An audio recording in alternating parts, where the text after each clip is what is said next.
go to the Kotel. Amazing. It's now possible. Good. It's good to see everybody. It's a special treat to see my father-in-law here. Welcome, which is very nice as well, even though he's not in Boreham Wood. It's a virtual world we live in now. Right. So everyone can join from all over the place. See Alex there. That's nice. A few other familiar faces, which is great. You guys have got an action-packed evening tonight. There's a lot going on, right? There's lots going on, yeah. Lots going on. There's such a lot of Torah going on at the moment all over the world, and virtual this and virtual that. It's a little bit overwhelming, actually, quite how much there is going on. But as long as you're doing one thing at a time, I think we'll be okay. Okay, so it is 7:30. Yes, Rabbi, please. Just give me 1 second. Just give me 1 second. I'm just setting it up to make sure it's recording and it's live streaming. So just give me 1 second. No problem. I don't mind. Obviously, if you want to go, you can go over a little bit. So these are suggested times. No problem. I'm just setting up now. Rabbi Finn's joining us as well. Good evening. Oh wow, they're flooding in now. Flooding in.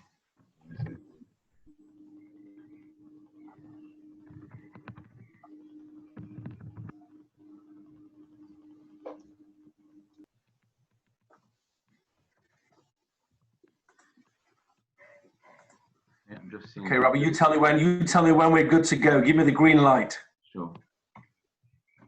I'm not sure what's happening on my feed. Just checking that's working. Oh, very good. Little message is now live streaming on Facebook. It is. Okay, but that's there's a little bit of a delay though, so I just have to make sure we are. No problem.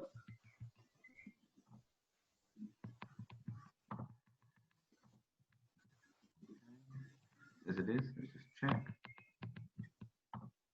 It's not quite there yet.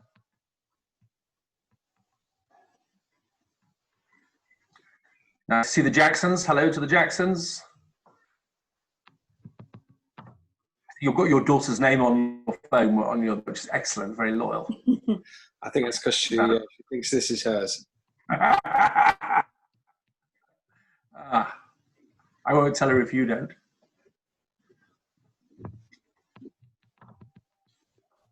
Oh, David, nice to see you.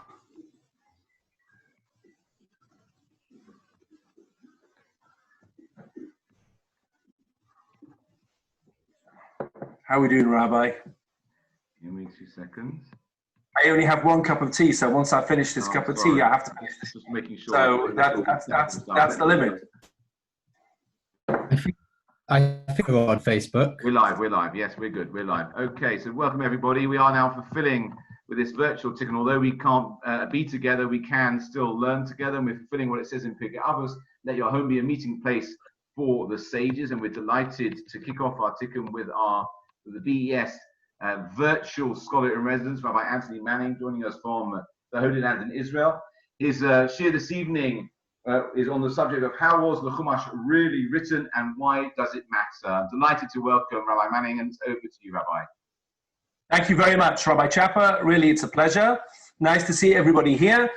We met last Wednesday evening as well, if I'm not wrong, and we talked a little bit about Eretz Yisrael and Mashiach. Completely different tonight. We're talking about the issue of Torah.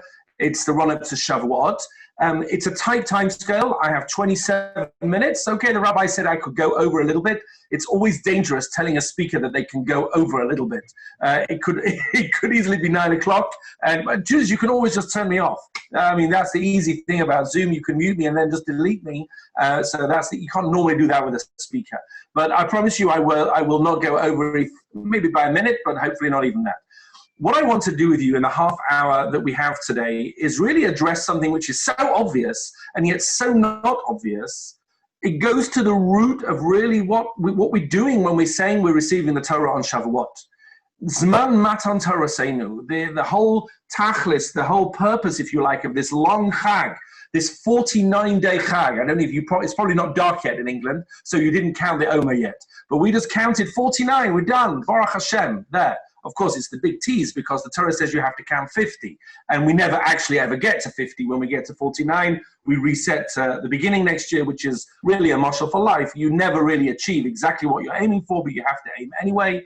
But the point is, this whole long Chag between Pesach and Shavuot is surely leading up to receiving the Torah. It's like, says the Ramban, a kind of Chol HaMoed. There's a Chag at the beginning, which is Pesach. There's this Simcha period in the middle, which is the counting of the Omer. And then there's the Chag at the end there's the holiday at the end of the festival, which is the Shavuot holiday. Having said all of that, therefore, why do we say on Seder nights in the Dayenu, Ilu Karvanu Lifnei Har Sinai V'loi Natan Lanu Et HaTorah Dayenu? If we'd have just been taken to Sinai and not been given the Torah, that would have been enough. Really? What's the whole point of going to Sinai if we never got the Torah? I could imagine quite a few disappointed people when we trekked all the way there and Moshe would say to them, actually, something, change of plan. We're not now getting the Torah at Sinai, but Dayenu, that's enough. It's good enough to be. Why is it good enough to be here? So you see here already from that statement that we sing on Seder night that coming to Sinai and receiving the Torah are not necessarily the same thing at all. It would have been worthwhile being at Sinai having not received the Torah because of the revelation, because of the meeting point, because of the experience connecting with God, the sense of emunah that we got in Moshe Rabbeinu, that he's receiving the Torah. If you like, the experience that we had at Sinai and that Moshe had are very different. And what I want to do tonight with you in the 25 minutes that we have is really make 4 points. And hopefully they'll be clear points, but they're each fundamental points, and hopefully there'll be some new ideas that come out here for all of us. First of all, I want to talk about the difference between Sinai for Moshe and Sinai for the people. Okay, that's an important starting point. The second point I want to talk about is, when was the Chumash communicated to the Jewish people? When did we receive the mitzvot? Was it at Sinai? Was it afterwards? And how do we chart that? That's the second point. The third point I want to talk about is, when was the Chumash actually written down? And at each stage, I want to talk about why this even matters. Why do I care today? Is this a relevant point in my life? The answer is yes. We'll see why. When was the Chumash actually written down? And finally, I'd like to raise the tricky point of the last 8 verses in the Torah, which of course are after Moshe's already died. Who wrote them? And how and why is that important for us? So all of these 4 points I want to raise. Some of you may have heard material on them before, but I hope that when you leave in 26 minutes, 4 minutes, whatever, you'll have picked up some new ideas. So let's start with the first point. I brought you a small source sheet here, which will hopefully fit the time that we have. If you're interested in a longer source sheet, this morning I gave a much longer share on this topic in the OU Center, Israel Center in Yerushalayim, and I've given you a link.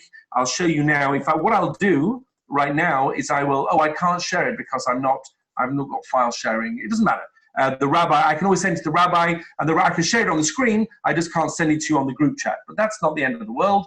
I'll share it on the screen, and I can always send it to Rabbi Chapa afterwards, and he can send it on. But you'll see, and I'm going to share it with you now. I've given you a link to the shir, which, let me just get you back again, because you've now disappeared on my screen. Okay, great. Hopefully you can see the screen that I've shared. Can you see the source sheet there? Yes? Is that coming up on your screen? Excellent, excellent. Rabbi Manny, you are now host. You can share if you want in the chat. Oh, okay. That looks excellent. So let's see if I can do that as well. Oh, no, I still can't share a file on the chat for some reason. It's the way it's set up. It's not a problem. I can share on the screen. Akol beseder, as they say. So I've given you a link on here for the shir that I gave this morning, which is much longer. If you want more material, you can go to that. It's on my website as well. Okay, let's talk about Moshe and the people. The first thing to understand about Sinai is that Moshe had a very different Sinai than the people did. Okay? The job of Moshe was to download that Torah at Sinai, and in his brain, he got the most maximal experience possible. Look at this. You could have pulled many sources out, but this is a Talmud Yerushalmi number 1. Rabbi Yeshua ben Levi Amar, Mikra, the Chumash, Mishnah, the Oral Law, Talmud, the Gemara, Agada, even the Midrashim, the stories. Even a question that an intelligent student would ask in the future, thousands of years in the future, before their rabbi, Kfar Ne'ema Moshe b'Sinai. All of that was included in Moshe's revelation at Sinai. Any one of you now sitting in Boreham Wood and Elstree Synagogue with an intelligent question about to erupt from your mind, you're going to turn around and say, this is a chiddush. No one's ever thought of this before. I'm sorry to tell you, it was all part of the Sinai revelation to Moshe. Yesh davar sheyoma, a person might say, Re'ezeh chadashu. This is a new idea. No one ever thought this before. Mishiva chaver v'ayimela, his friend can respond to them and say, nah. It's as old as the hills. It's as old as the revelation. Now, of course, there's much more to this than meets the eye. Was Moshe given the Chumash at Har Sinai? Really? It says he was given Mikra, the oral law, the Talmud. Does that make any sense? There's so much more that we could ask on that. First of all, it doesn't make any sense that Moshe had the whole Chumash at Sinai, in which case, why did he send out the spies in Pasha Shlach Lecha? Just scroll forward to Shlach Lecha and check whether it's a good idea or a bad idea. You'll see it's a bad idea. Don't do it. Why did he hit the rock? Why did he not know the answer to this, that, or the other? Clearly, this is not taken as a literal historical, but this is an idea of Moshe's maximalist revelation. He may not have revealed many of these issues to the people. This is not all stuff that was transferred, but Moshe received it. As opposed to the people, look at this extreme opposite. This is a Hasidic source from Naftali Tzvi Horovitz of Robshitz. He says, look at what he says. Shamati mi pia admor mi Rimanov. Rav Menachem Mendel of Rimanov, who was his Rebbe, I heard from him, he says, Al Aposuk Achad Diber Elokim, that God said one. What did God say? She'efsha shelo shamanu mi pia Kodesh Baruch Hu rak ois aleph de anochi. What did the people hear at Sinai? Maybe the people heard just the sound of the letter Aleph. What is the sound of the letter Aleph? No sound. The letter Aleph has no sound at all. That's the whole point. That from the people's perspective, what they got at Sinai, apart from all of the noise and the lights was actually silence on a certain level, because a lot of it was coming from them. It was the meeting. There were no words that needed to be said. It's a bit like the chuppah, you know? The Sinai is compared to a chuppah. The marriage starts at the chuppah. But that's not the real marriage. The real marriage is in, 15 years down the line when the kids are sitting around throwing food around the table at breakfast, screaming at each other. That's the marriage. That's when it's really happening.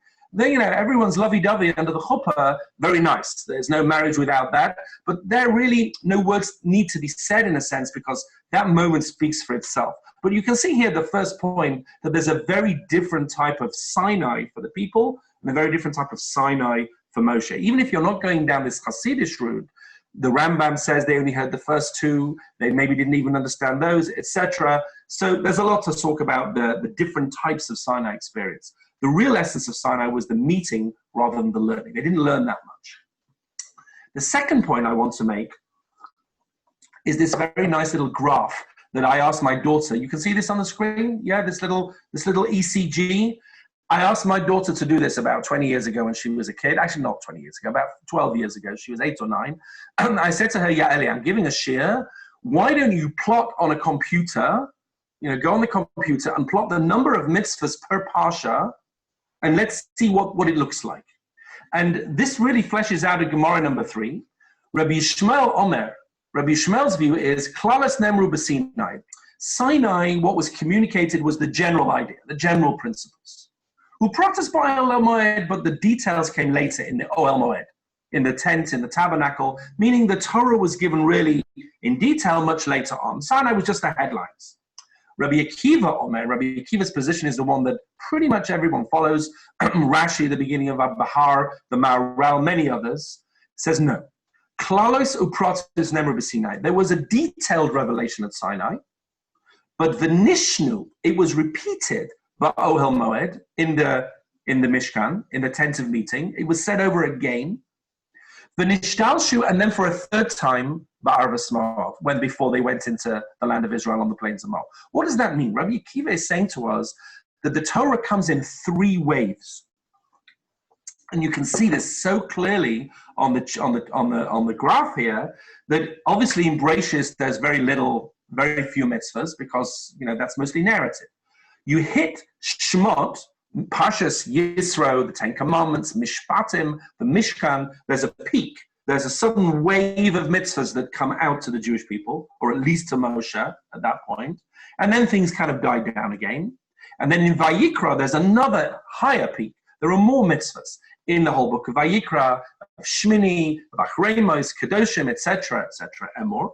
And then it dies down again. Bamidbar is not such a mitzvah-oriented system. And then at the end, there's another big third wave. I know in today's language, just the second wave and the third wave are not exactly what people want to hear about. But in terms of mitzvahs, it's a different kind of thing. You see here three waves. Why does the Torah look like this? This is Rabbi Akiva. Why? And the answer is obvious if you think about it for a second. And this is the first important point that I want to make to you in terms of why this is important to us today. So the Ramban on the Chumash talks about this, and we haven't time to go through the whole thing, but he says, listen, when they received the Torah at Sinai, that covenant, that Brit, was almost immediately broken. When the Jewish people worship the golden calf, Moshe comes down and he breaks the tablets. That's the end. That's the end of the covenant. Moshe has to beg for God to forgive them to start over again. So God eventually says, okay, Parshas Kisisa, we'll start over again. We'll make a second covenant, what the Ramban says, the Brit Chadasha, a new covenant, but it's not going to be the same. It's going to have the first mitzvahs that we had before, but it needs new mitzvahs. It needs new things. You're in a new reality now. You're post-golden calf. And therefore, the Seforno makes the point. Again, it's not on the sheet, but the Seforno makes the point that if you look carefully, you'll find mitzvahs that come in the second wave that were never mentioned in the first wave. For example, there's no such thing as a kosher and non-kosher animal in the first wave, in Shemot. There's milk and meat, but there's no tray for animals. When you hit Vayikra, all of a sudden, now there are tray for animals. This one you can't eat, this one you can't eat. We never saw that before. There's no such thing as Nida, of the laws of family purity, in the first wave. They come in Vayikra. And many of the other prohibited relationships also come in Vayikra. The Sforno makes the point that the Jewish people didn't need them before. They came afterwards. They came in the second wave because of their new reality. And then he makes the very controversial point, Sforno is 500 years ago in Italy, that when Mashiach comes, we'll go back to that first situation where we don't need some of these other mitzvot. We'll be able to go back to the original plan, plan A. Now that's a controversial statement, you should know, because if a Messiah comes along and says, I'm the Messiah, you don't have to keep mitzvahs anymore, or at least these mitzvahs, do we believe him or do we not believe him? Does that get us excited or does that disqualify them? And anyone who knows Jewish history, from Christianity to Shabtai Tzvi, will know that many messiahs have come along and said, we can cancel this mitzvah or that mitzvah. The Rambam is extremely against this idea. The Rambam Maimonides says one of the 13 principles of faith is that the Torah will never change. You will not jettison mitzvahs. Even when Mashiach comes, even when the dead come back to life, we will still have mitzvahs. So you see here a very underlying fundamental disagreement. Will there be a rolling back to plan A? Because that was the original plan, not the Vayikra plan. So of course at the end of Vayikra there's a tochacha, there's a warning, don't do it again. And of course the people do mess up again in the sin of the spies. And then there needs to be a plan C, which is Dvarim, which is a new Torah, which is given to them as they're about to enter into the land of Israel. So what's fascinating here is the idea that the Torah actually wasn't just given in one lump, but it was given in a gradual process. There was an evolution. There was an evolution of that Torah through the 40 years in the desert, to the point that some commentaries, like I've said, say that later mitzvahs were given only then because they didn't need them earlier. And that has an impact on whether we will at one point in the future go back to that.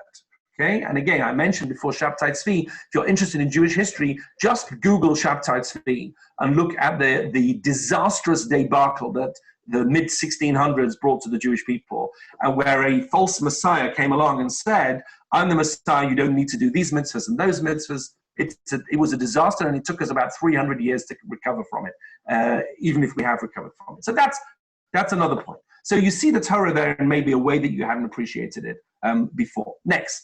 Point number 3, when was the Chumash actually written down? Because nothing that we've said so far relates to the writing of the Chumash. We're just talking about giving mitzvahs. 3 waves of giving the mitzvahs to the people. When did Moshe write anything down? So if you look here, I'll share the sheet with you again. The actual writing of the Torah takes place in a few different ways. I hope you can see the sheet now. There are a few small things written down along the way. The battle with Amalek, God says, write that down. The Ten Commandments, obviously, written down. Something called Sefer HaBrit, which Moses writes down and reads out to the people at the giving of the Torah. Now, there are lots of opinions as to what that is. Is it the book of Bereshit? Is it the mitzvahs he got at Sinai? But that's obviously written down. Later on, the chronicles of the journeys. Look at the end of Bamidbar. When the Jewish people have to travel through the desert, it says Moshe was told to write down where they'd been, like a chronicle. But all of these are very small things. Nowhere else in the Torah does it say that Moshe wrote down a large amount until the very end. Look here in number 4.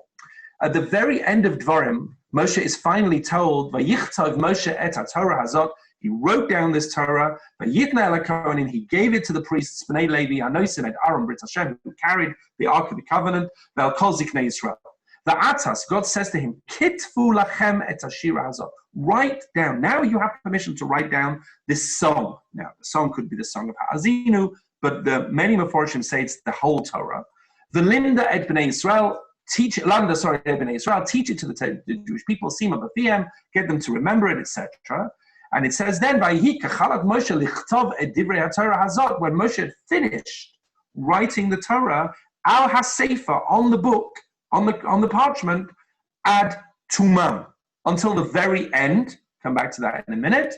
Then he said to the Leviim, right, take this Torah, put it somewhere safe. This is your master copy. He wrote other copies. It says he wrote a copy for each of the tribes.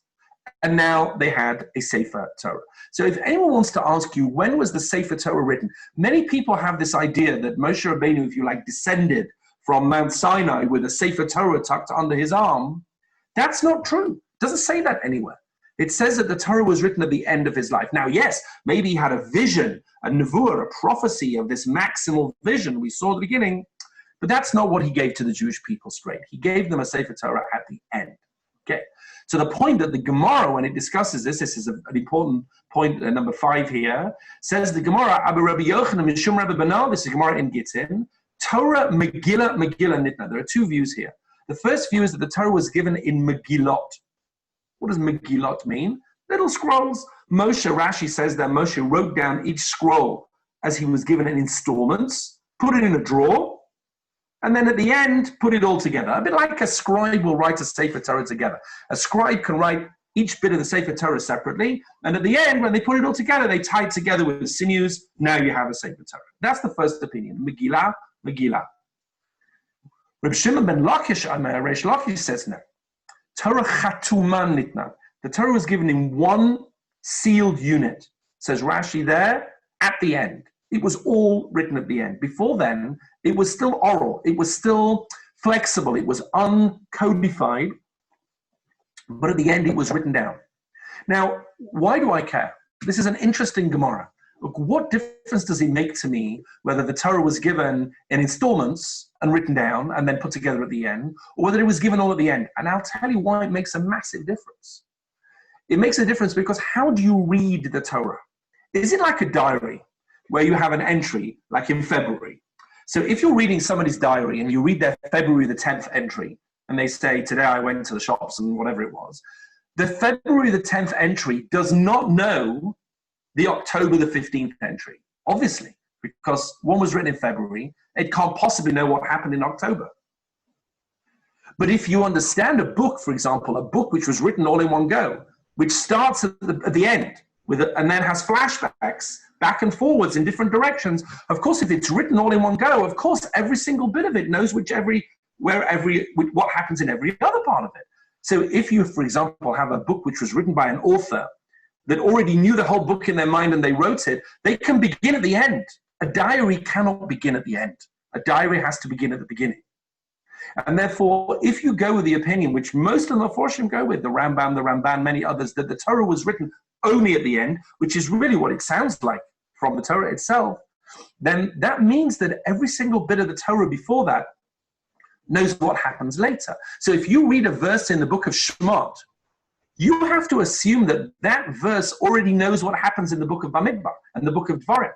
Why? Because it's all written in one go, and I'll prove it to you. There is a verse in Bashalach. Bashalach is when they first leave Egypt, right? And they get the man in the desert.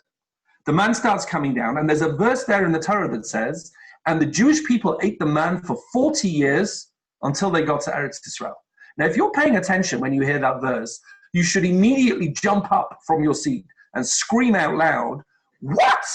40 years? Who's talking about 40 years? We're in the book of Shemot. No one ever heard of 40 years. They're not meant to be 40 years in the desert. That only happens in Shlach Lecha. Why is the Torah talking about 40 years? And the answer is obvious. Because the Torah is written at the end. The Torah cross-refers to itself. There are structures, inner structures, chiastic structures, literary structures. This is important because we need to read the Torah in a very sophisticated way. So that's if you like, the third point I want to make. That the Torah, when it was written at the end in a way which is one book. And that's why, by the way, Rashi is very keen, and not just Rashi, on the principle, Ein Mukdum Amucha B'Torah.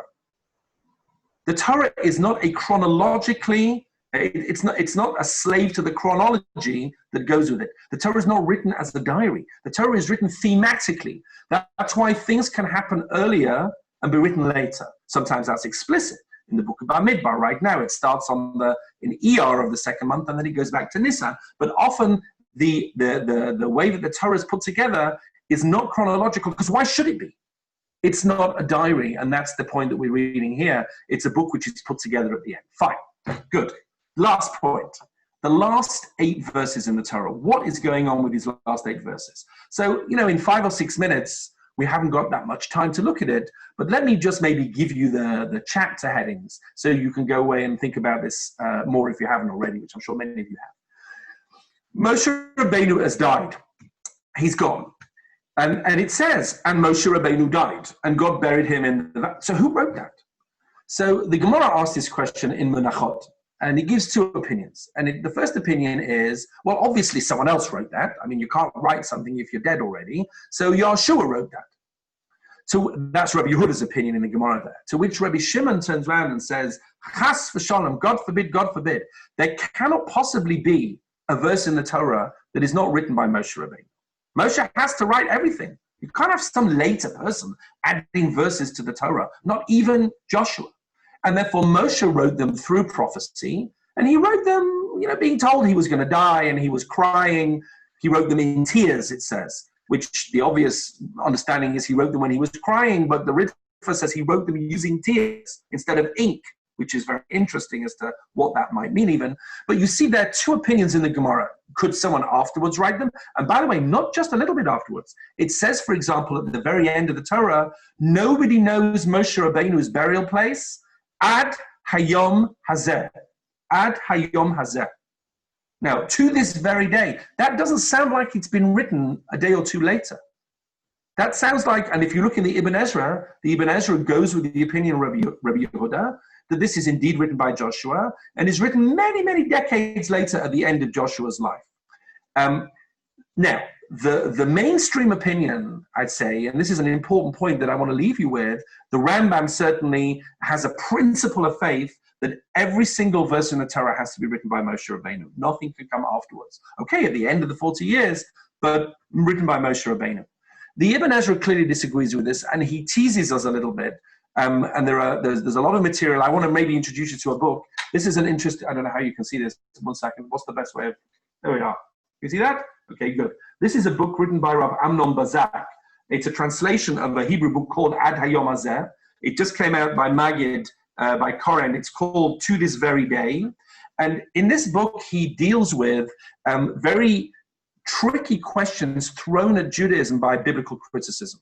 Now is not the time to get into biblical criticism and academic study of Chumash, but I'm sure it comes as no surprise that if you study Jewish studies in LSE or somewhere like that, they're not going to tell you that Moshe wrote the Chumash and brought it down from Har Sinai or whatever. They're going to give you some whole academic theory as how the Chumash was put together. And I'm not getting into that now, and much of what is said in that academic forum is clearly not compatible with Judaism at all.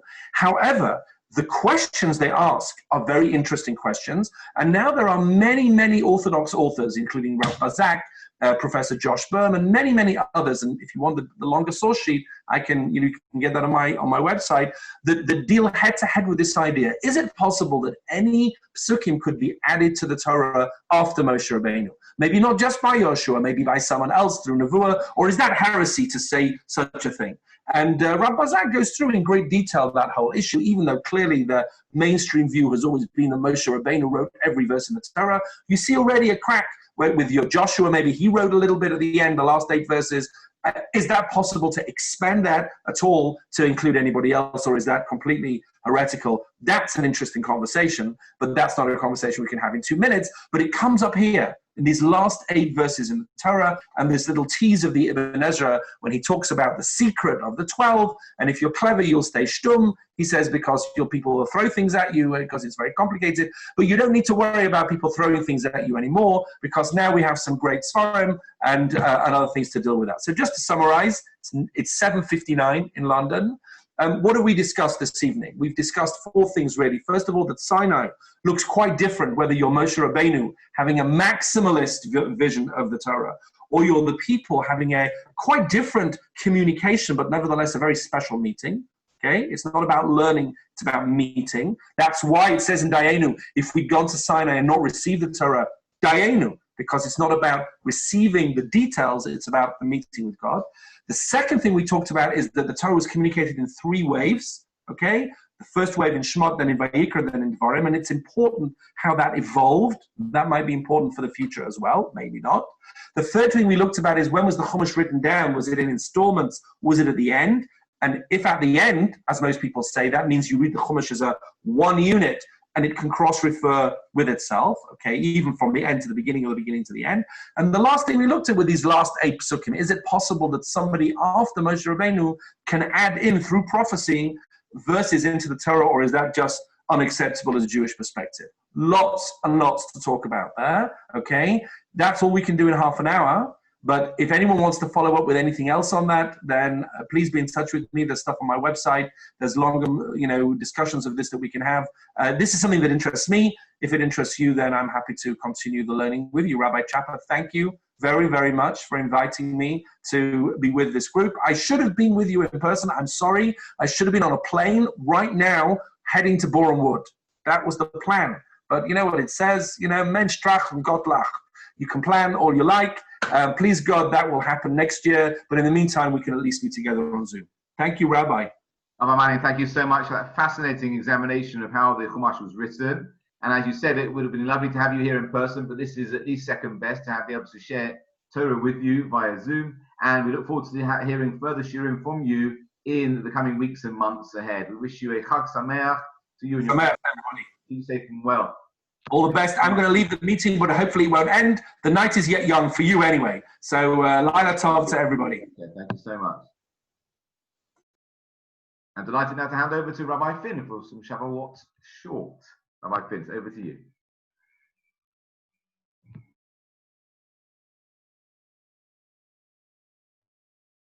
You're muted, Rabbi Finn. Can't hear you. Thank you. I was saying, thank you, Alana. I was saying if anybody wants to use this as an opportunity to go grab a drink or a coffee or Red Bull or a bit of cheesecake, or has a chef in their kitchen making pasta or whatever we normally have on Tikkun Leil, feel free to do that. Somebody's got her Coca-Cola. Well done, Tanya. Coke Zero. Okay. So I'm just going to share with you. I call it Shavuot Shorts, which is based. Oh, Elana's got cheesecake.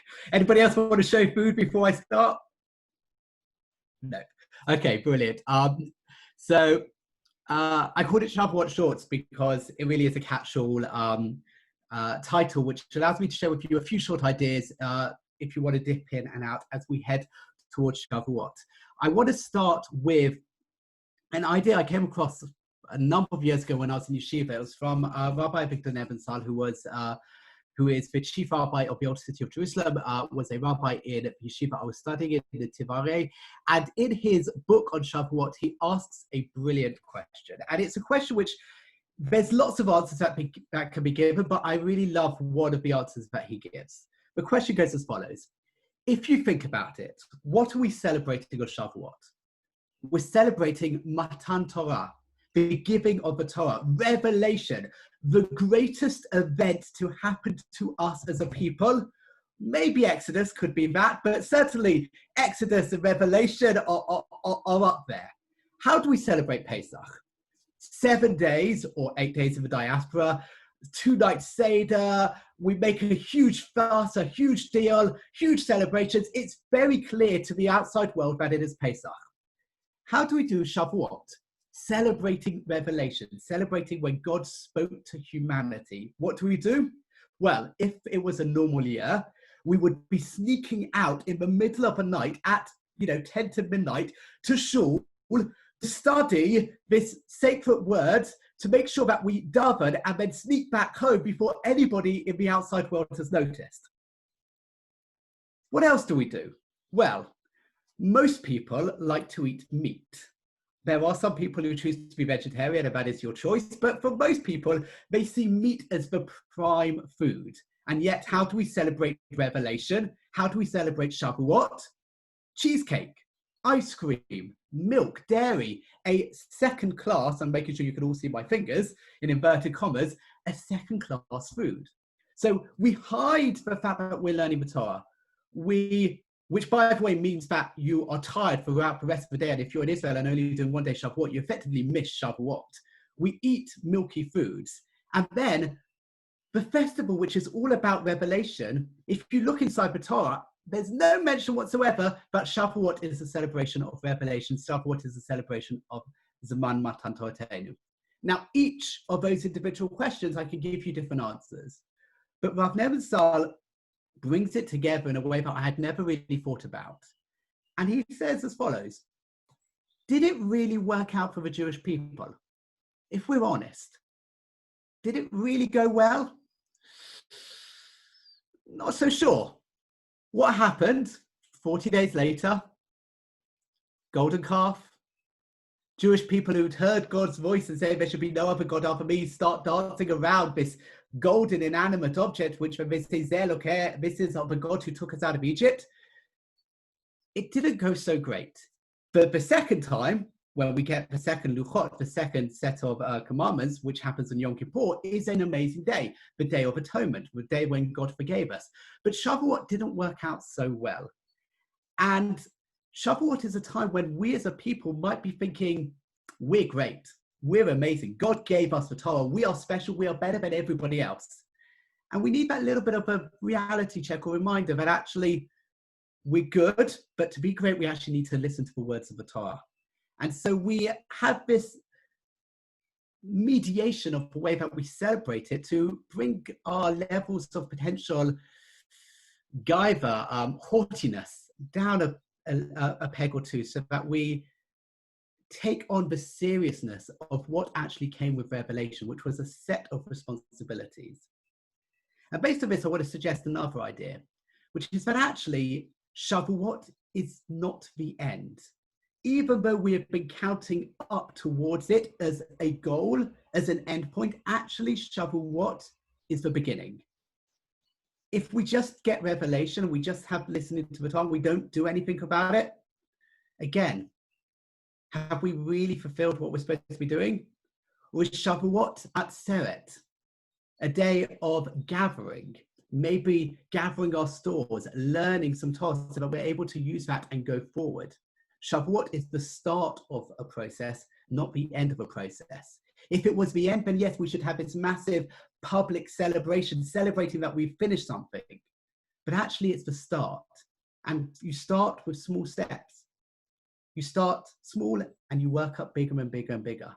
And so again, to try and reinforce this idea that Shavuot is just the beginning and not the end, we have this mediated celebration. Got time for another couple of ideas. Because the great question, which I asked just then, is why milk? What has milk got to do with Shavuot? So if you want to take that holistic opinion, and now as I'm saying this through, I probably should have switched the order around in which I was doing this, but a bad bit of pedagogy for you. But why milk? Now there are definitely 28, because I heard a sheer title, 28 reasons why we eat milk on Shavuot, but there's probably probably 50 different answers as to why is it that we have dairy on Shavuot. And this custom is really, really quite old. It's really quite ancient. And the most famous answer probably is that of the Chafetz Chaim, which says that on Shavuot, we were given the laws of how to deal with kosher meat, how to salt it, shechita, and all of that. And it was quite complicated. So practically the only food that we could eat was milk. Another flip approach, which is also quite a popular one, is that up until Matan Torah, up until Revelation, we didn't realize we could eat milk. We thought that milk was like a limb from a living animal, and it was only when the Torah is being described as Eretz Zavat Chalav U'Dvash, Israel is being described as the land flowing milk and honey, that we suddenly realized we can have milk. But I want to share with you 3 ideas which I only discovered this year, hence why I'm sharing them with you. The first idea is that Shavuot and eating milk on Shavuot is a way to show that we believe not just in the written Torah, but in the oral Torah. The idea goes as follows. There's a bit of a debate as to when should you start counting the Omer.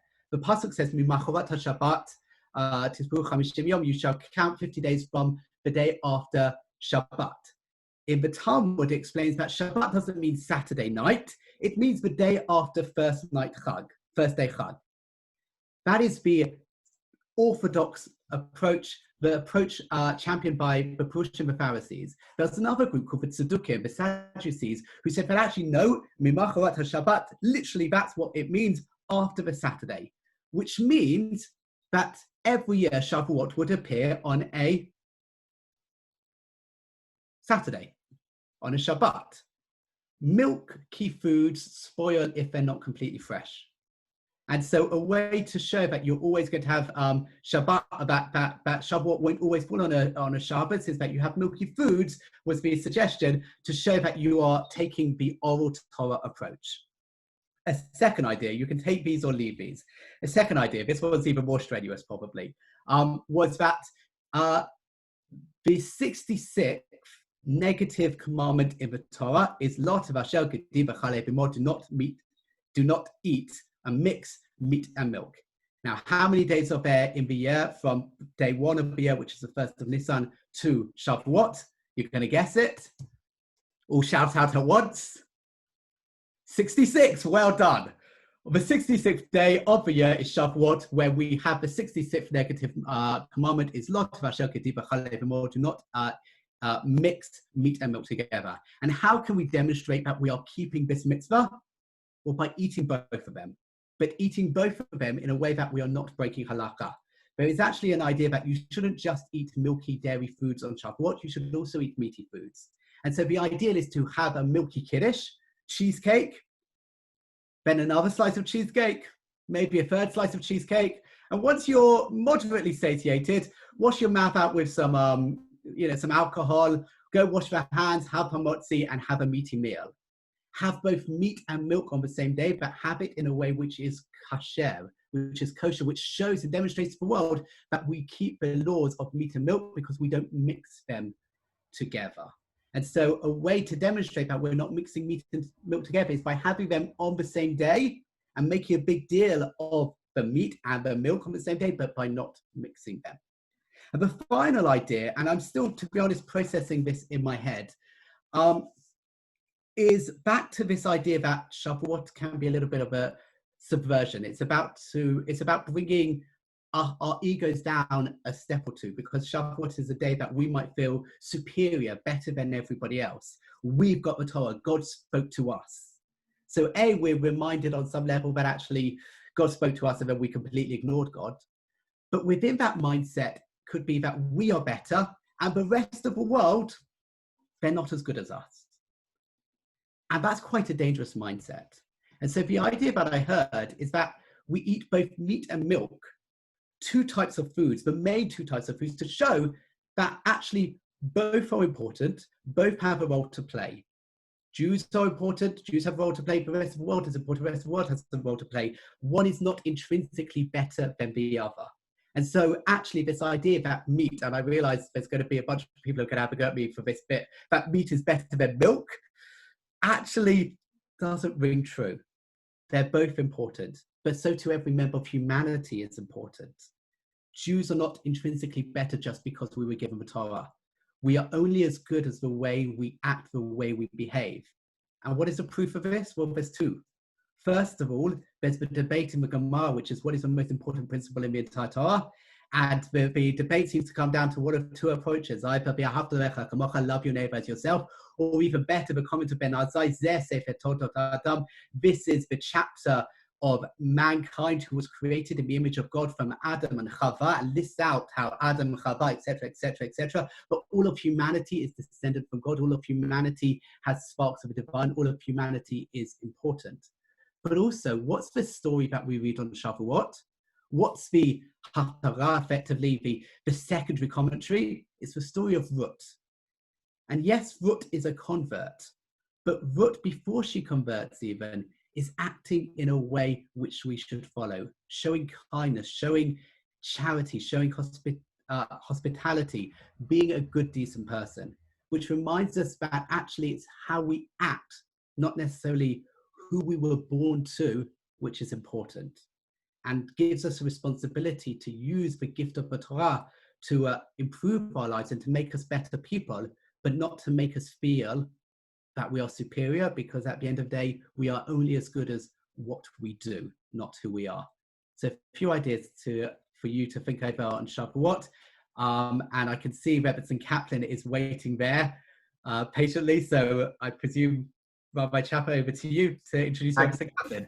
Thank you, Rabbi Finn. Thank you for the beautiful insights into Shavuot, something really food for thought for us as ever from you, and we're delighted to share those with us. And also for those who received their Shavuot pact, there's more of Rabbi Finn's Torah to learn over Shavuot itself at home. So thank you very much, Rabbi Finn, for all the contributions you've made to that and ongoing as well. So thank you. Wish you a Chag Sameach as well. Hope you stay with us. Obviously, we'll see you later in the evening, hopefully. Okay, yes, I'm going to hand over to Rabbi Finn. I thought you pinned yourself. Actually, you weren't speak of you that time. Oh. No, I can see and hear you lovely anyway. So if you can hand over to Rebbetzin Kaplan. Let's find Rebbetzin. The fantastic thing about this is it's unusual this for a Jewish event. We are running on time. And I think that's because there's no actual food being laid on. So we're actually focusing on the Torah itself. So I've pinned the Rebbetzin. Is that right? Can everyone see Rebbetzin Kaplan? Can we hear you, Rebbetzin? Hi, can you hear me? Oh, excellent, yes. Again, joining us, Mary Delighted, one of our former scholars in residence, should have also been back with us physically, but unfortunately couldn't be for the obvious reasons. But we're delighted to have you here virtually sharing your Torah with us for this Tikkun Leil. And the Rebbetzин's subject this evening is "With a Little Help from My Friends." Hold on, I'm gone all funny. Hold on. Yeah, okay. I need how do I do the big screen? I'm really bad at all the technical stuff. Top right-hand corner. Yeah. Top right-hand corner, you'll see there's like a box of squares. Yes. If you then press Speak of You. Where is it? Gone. Hold on, wait a second. Oh my goodness. Hold on 1 second. I'm sorry. I've been doing this you can't imagine how many times I've done this.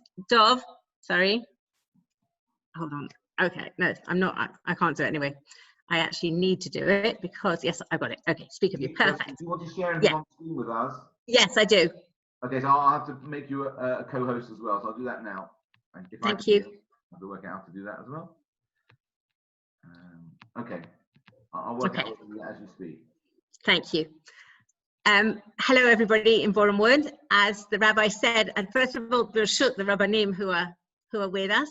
As the rabbi said, last year we were with you, and remembering fondly being visitors in your community. And now I have the pleasure of having you back in my home here in Israel. We live in a place called Tekoa, and in fact, when we look out on our balcony, it's dark now, but if you look out on our balcony, you can see Harei Moav. You can see the mountains of Moav, and you can actually see part of the desert and imagine where Nomi and Ruth walked along. Now, as Rabbi Manning said at the beginning, he basically helped me along. He talked about Sfirat HaOmer as being a connection between Pesach and Shavuot, the connection between the two.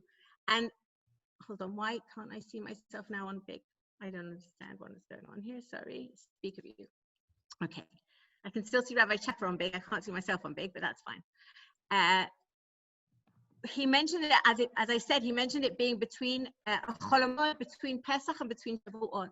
And one of the things we talk about as Sfirat HaOmer is a matter of us taking accountability for ourselves. There are lots of Hasidic ideas around what we should, Kabbalistic ideas, Hasidic ideas of what we should be doing during Sfirat HaOmer. And one of them is looking at our midot, looking at our measurements, looking at trying to understand who we are as people. Prior to receiving the Torah, we of course remember the story of Rabbi Akiva's pupils and their conduct and how we should now be improving our conduct to ensure that we become better people before we receive the Torah. One of the sayings that's quite a famous saying is Derech Eretz Kadma LeTorah. Some people presume that it's from the Mishnah, from the Gemara. It's actually a midrash. It's quite a late midrash. It's from Yalkut Shimoni, and it's a midrash that's talked about in Sefer Bereshit. And the idea of what is Derech Eretz Kadma LeTorah? What are we talking about? What is this idea of, when we say nowadays Derech Eretz, we're usually talking about good manners and good behavior, but Derech Eretz is the way of the land. And Kadma LeTorah, what does that mean? So there's all different opinions. One of the things I think in the context of what we're talking about now, as I said, midot, is looking around the land and trying to understand what is the way of the land at the moment before we can enter into our covenant with Hashem and understand who we are as people. Which means for me and for all of you is looking around and knowing that the pandemic is going on beyond our homes, with some people unfortunately within their homes.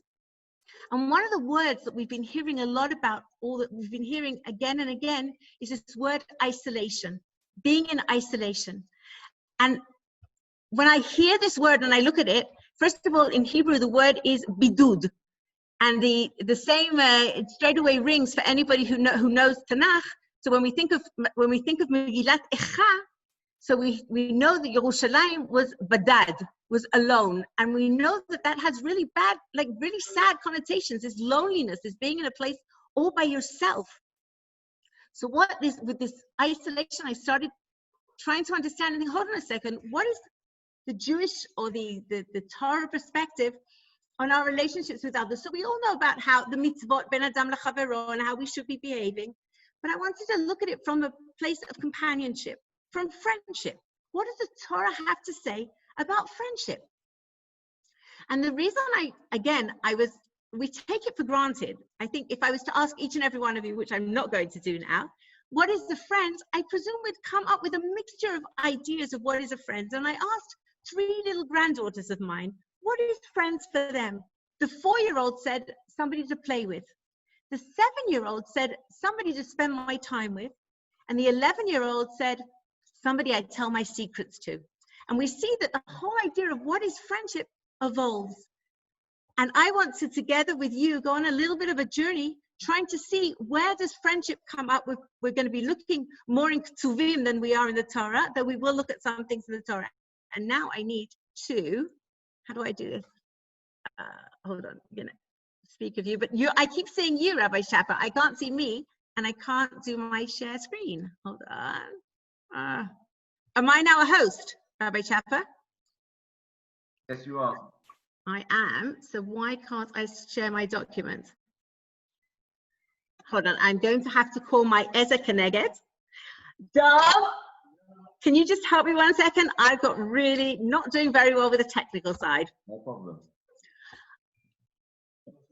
I can't share my documents. Can you come and help me 1 second, please? Yes. Hold on a second. There we go. Hold on. I think I've managed to do it. Just where is it? Dov, please. Dov. Hold on 1 second. I'm turning off the video for 2 seconds. Where is it? Okay. So sorry, apologies. This is me not knowing how to do the technical thing. This is one of the things I've promised myself I'm going to learn how to do properly, but I'm not doing very well on it. So apologies for that. 1 second, we will be with you. Open. We're pressing open at the moment and it's not working. Hold on. Yes, it is. Okay, and I'm going to go back to the video. 1 second. And I'm going to, well, no, they can't because I've stopped the video. But I'm going to have to, where's the thing with the video, please? Sorry. Hold on, everybody. Okay. That video. Perfect. Can you all see this, the document that I've shared? Now I can't see you. Rabbi Chapa, can you just let me hear your voice? Can you see the document? Everybody? Yes. Perfect. Yes. Thanks. Perfect. Thank you. So the first place we have to look at to try and understand what we're talking about relations and coming together and people connecting is right at the very, very beginning of Bereshit. And we know there, first of all, almost all of Bereshit till now has been talking about Tov and afilu Tov me'od, good and even very good. And here we have the two words together, lo Tov. We're going to have lo Tov twice in the whole of Torah. Not good. It doesn't say bad, it doesn't say ra, but it does say lo Tov. And what are we told, lo Tov? Lo Tov heyot adam levado. It is not good for man to be by themselves. Now, straight away, we go on a tangent and we know that we're talking, of course, with Adam, we're talking about who's going to be the lady at his side, and we're talking about Chava. But actually, the commentators say that this lo tov heyot adam levado is a much wider context. It's not only talking about a partner per se. It's the fact that we as people need other people around us. Now, what's interesting is the continuation, aselo ezach kenegdo, which is a little bit of helping us understand what are the people, who are the people we need around us. Ezach kenegdo, so here it says, I shall make him a helpmate opposite him. And ezer is to help, and keneged is almost contrary to that. The way I like to explain it is a little bit like an arch. When for an archway to stand, you have the two bases almost doing contra, almost coming against each other to enable the thing to stand. And what are we talking about here predominantly? That nobody should have a yes man in their lives. Somebody who just says yes to you or just doesn't correct you or doesn't help you become the person you need to be is not the person you need in your life. And therefore, it's not good to be by yourself, but the person you need to have in your life is somebody who can give you constructive criticism, somebody who can help you become the better person. As I said, and we're going to look at the second source, Lo Tov comes up again, and it comes up actually just before what we're going to be reading on Shavuot. On Shavuot, we're going to be reading from Parashat Yitro in Sefer Shmot, and we're going to be reading from chapter 19. This is chapter 17, and we know what happens in chapter 17.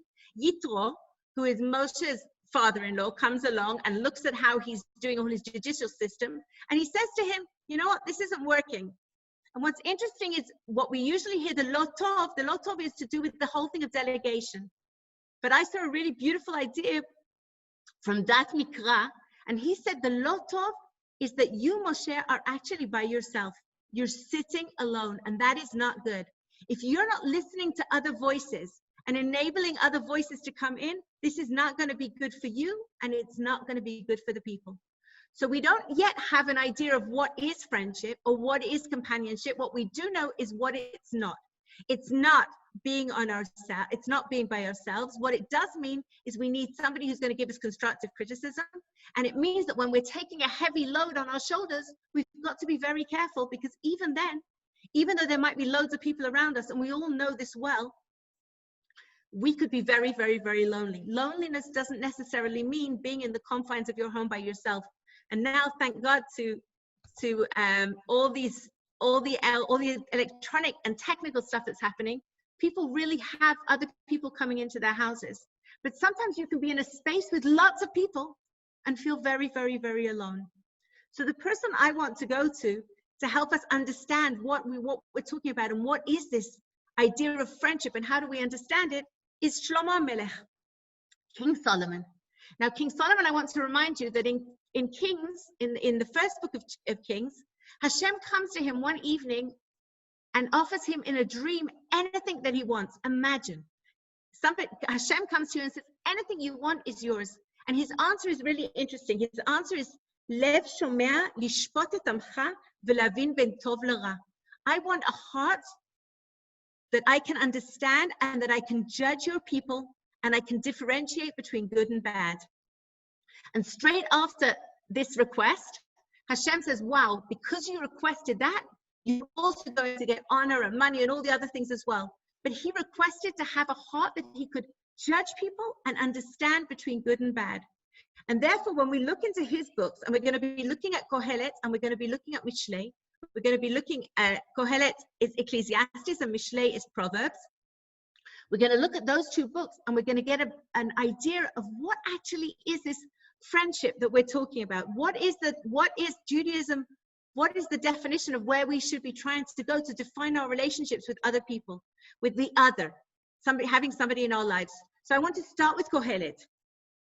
Tovim hashnayim min ha'echad. I'm going to go to the English. Two are better than one, since they have good reward for their toil. For if they fall, one will lift up his friend. But woe to the one who falls and has no second one to lift him up. So first of all, we're talking about good reward. And the question is, what is this good reward that we're getting? So we obviously understand that if the toil is some sort of work and two people do it together, it's going to be done quicker, and possibly as a result of it, they're going to be happy. But actually, if you're toiling two people together, you're also going to be splitting benefits or whatever you're going to be getting as a result of it. If you're being paid and two people are being paid, possibly it's better to have one. So the toiling here that we're talking about, and we're going to see it a little bit later on, is actually to do with the toiling of the brain. Not so much the physical labor that we're supposed to be doing, but that we need a counterpart to be able to have conversations, to be able to learn Torah, to be able to understand our values. If we just use ourselves as our compass and we don't have the other, then actually in the end, we're not really going to understand what we should be doing. A part of being a good friend is that person who is trustworthy and start in front of you, who you can discuss values, who you can discuss the way of life and discuss which direction you should be going. And they will help you put you on that way. So what are we saying? What is the good reward? We have good reward. In other words, the benefits of this friendship are so great that it's really worth it. Now, what is this friend picking us up and putting us down? There's a beautiful idea that we have to differentiate between empathy and sympathy. Empathy is, for instance, if somebody falls into a hole and his friend walks by and jumps in to be with him and says, you know what, I've been in this hole before and I know how to get out. I'm going to get you out of this hole. Sympathy is somebody looking from above and saying, oh my goodness, it must be so difficult there in the hole. Oh, it must be so dark for you. So what is going on here, this idea of lifting up, is not to do with sympathy, but to do with empathy. This idea of knowing that we have somebody, and we're going to be looking a little bit further on. How many friends do you really need? What is the concept of friends today? And as I said, when we think of isolation, is somebody in isolation necessarily not going to have that? Or are they going to have actually the opportunity of seeing their friendship in a much clearer way than they have been able till now? So that is Kohelet. And then I want to go to Mishlei, and I'm going to bring you quite a few verses from Mishlei. And to putting the verses together from Mishlei, I used a book by Rav Shimshon Raphael Hirsch. Rav Shimshon Raphael Hirsch has a wonderful book on Mishlei that he doesn't go verse by verse. What he does is he takes concepts and he looks and he tries to understand how Shlomo HaMelech, how King Solomon has looked at these concepts and what he has to say about them. So he will put together verses to do with laziness, to do with anger, to do with family. And he's also related to this idea of friendship and what is friendship and what does King Solomon have to say about it. So here we are. We're now in chapter 27 of Mishlei, and we're looking at verse 17 and verse 19. Some of these verses actually we still use them today in modern Hebrew as ways of explaining, as sort of sayings, magnets on the fridge. So the second one, the one in Yud Tet, is actually quite a famous saying. The first one less so. But what is it saying to us? Iron sharpens iron, and a man sharpens the countenance of his friend. What is iron sharpens iron? So if you have a knife that you need to sharpen, obviously the best way to do it, and you don't have a stone, but you have another knife, you can sharpen a knife on a knife. And as you sharpen the knife on the knife, that knife is going to get, as we said, sharper. This actual verse is also found in the Talmud. It's quoted in the Talmud when it talks again about Talmidei Chachamim, about this idea of studying together and how each one of us has an obligation to sharpen the minds of our friends. What's interesting here is when we see this, the idea of pnei re'ehu, we have here the word re'ah. Now, I didn't mention before, but actually when we think in Hebrew of the word friends, and I was trying to work out, I'm not sure in English how many ways there are of saying the word friends, but in Hebrew you have quite a few ways of saying friends. One of them is chaver, which is probably the one that we most associate with, and it's from the same root as chibur, to connect to somebody, and that makes sense. So we're connecting together. We have amit. Amit is with the same, it comes from the shorish, it comes from the root when we're talking about im, when we're ayin mem, when we're with something or somebody. So that's an amit. We have re'ah, and re'ah is the one that's probably very famous because we sing it in the Sheva Brachot, in Masechet Ketubot, where the Sheva Brachot are mentioned. It talks there again about achva, ve'ahava, ve'shalom, ve're'ut. We have re'ut also in Shir HaShirim, Rayati. The idea there, and often there it's talked about a relationship, yes, between a male and a female, but it's still, even in modern day Hebrew, it's used as a friend, not necessarily a partner. And the last one I want to relate to is Yedid. Yedid is Yud Dalet, Yud Dalet. And if you take the Yud and the Dalet and you separate the two of them, what is Yud Dalet? Yad, and which is a hand. Yud Dalet and Yud Dalet, a hand and a hand. The two hands are together, again, a symbol of friendship. So in Kohelet, we see that Shlomo Melech used the word chaver, and here, now in Mishlei, he's using re'ah. They're all interchangeable for different reasons at different times. So we have here, ve'ish yachat pnei re'ehu.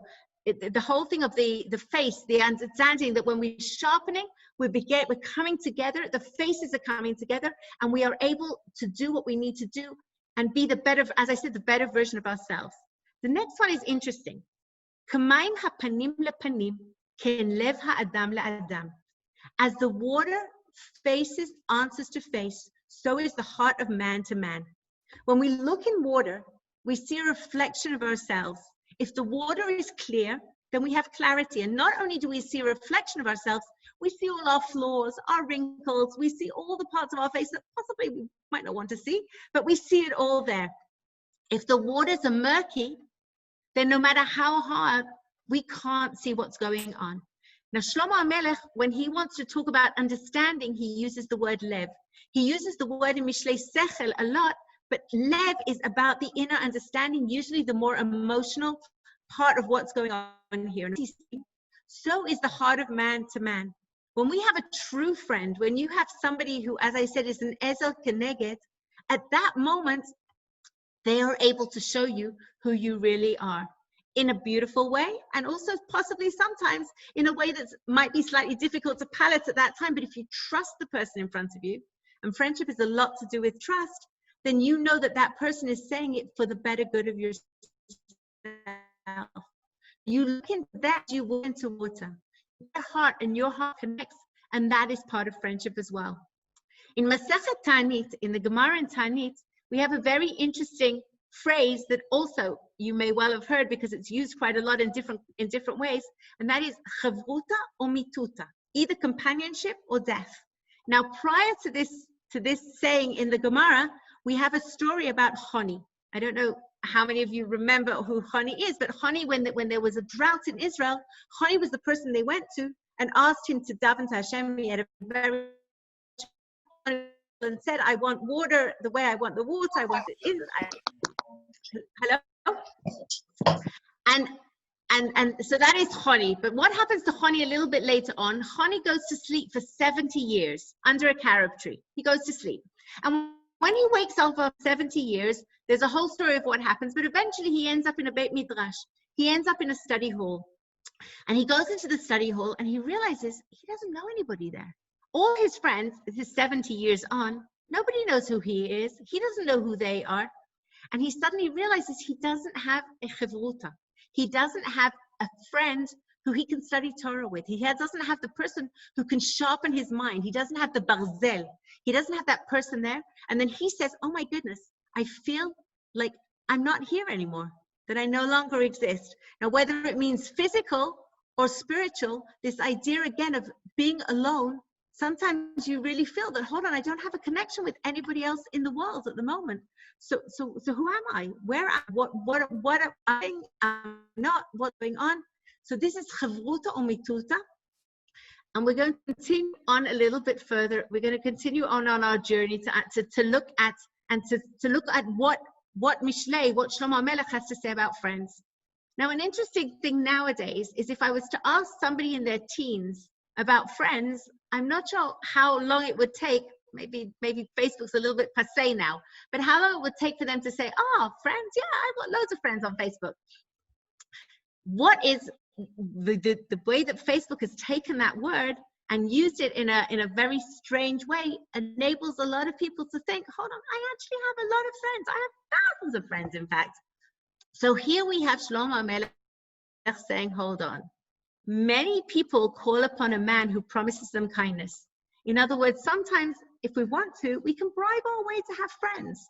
If we are the popular one doing whatever it is, then people will want to be friends with us. But is that really friendship?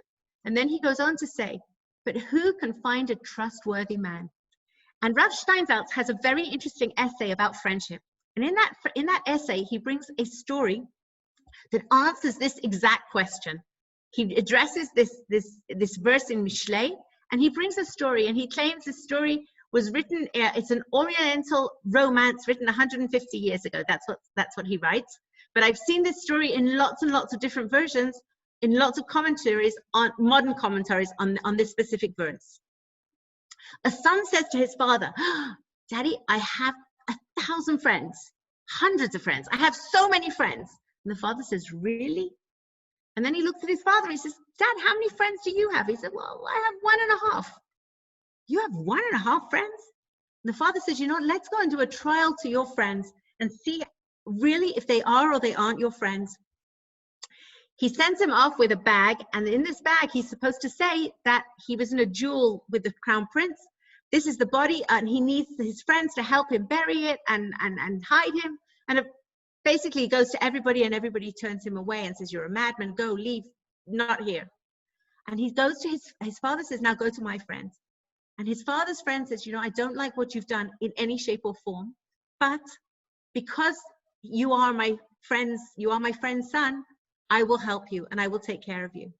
And the father turns and he says, you know what? You don't need those hundreds of friends. You just need the one, the trustworthy one.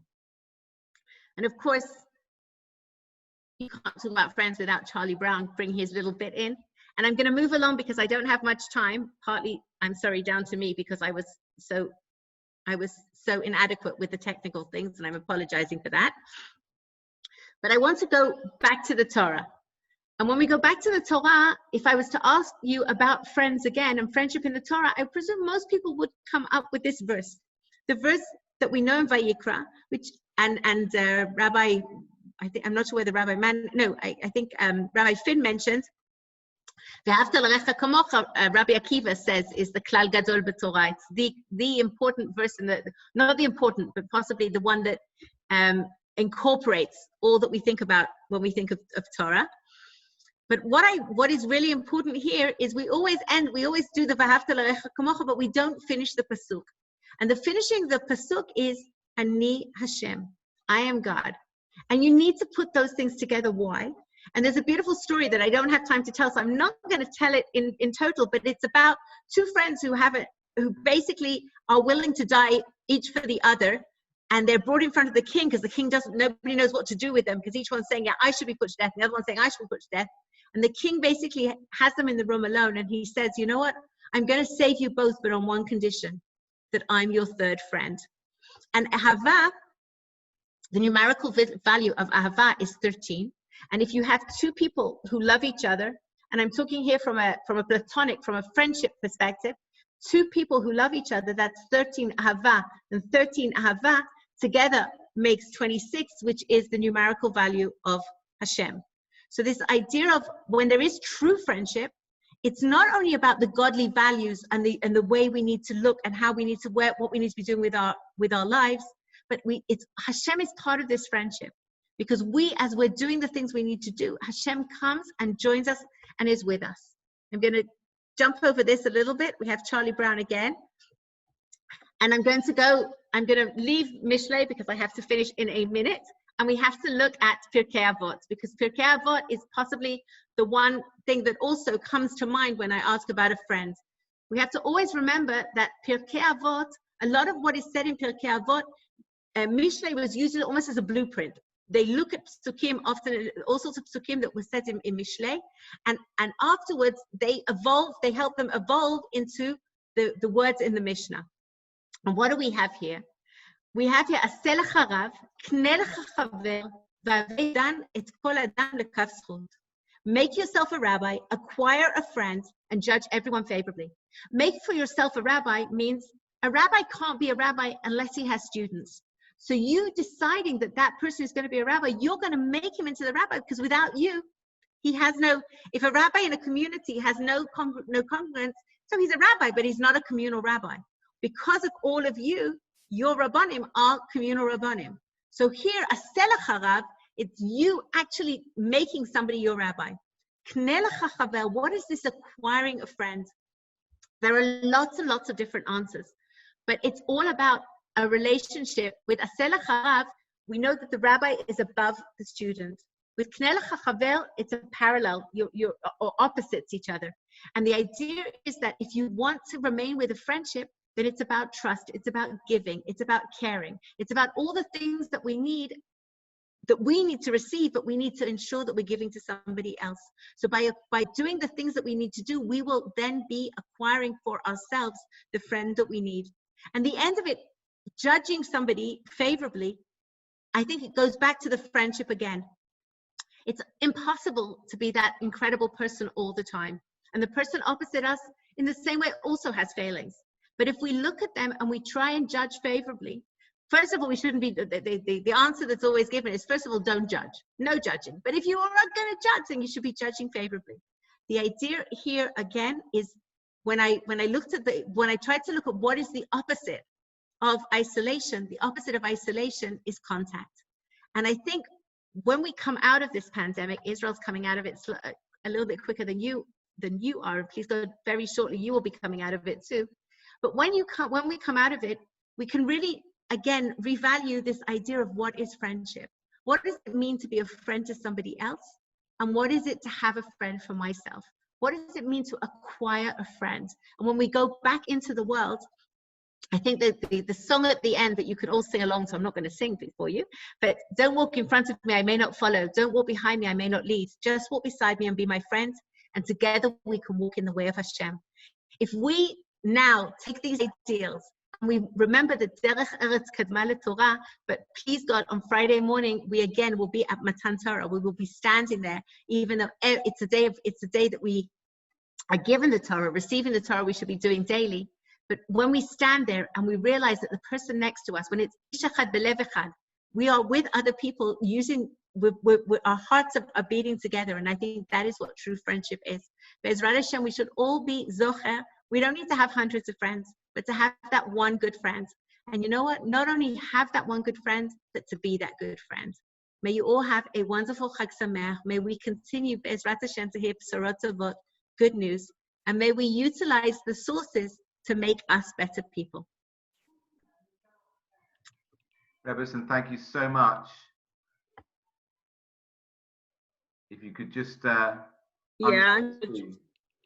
I'm going to stop share. Hello. Thank you so much, Rebbeson. Thank you so much. There's some beautiful ideas there on radio, on friendship, from somebody who we know is such a good friend to so many people. I know even myself cherish the friendship we have with you and your dear husband. Wish you and your family a Chag Sameach, and thank you again for sharing your beautiful words of Torah with you. Chag Sameach, and you're all Be'ezrat Hashem when it's finished. We look forward to having you in our home in Eretz Israel. Oh, right. I'm going to leave you now. Thank you. Just seeing if I can reclaim those for you. Yeah. Okay. So,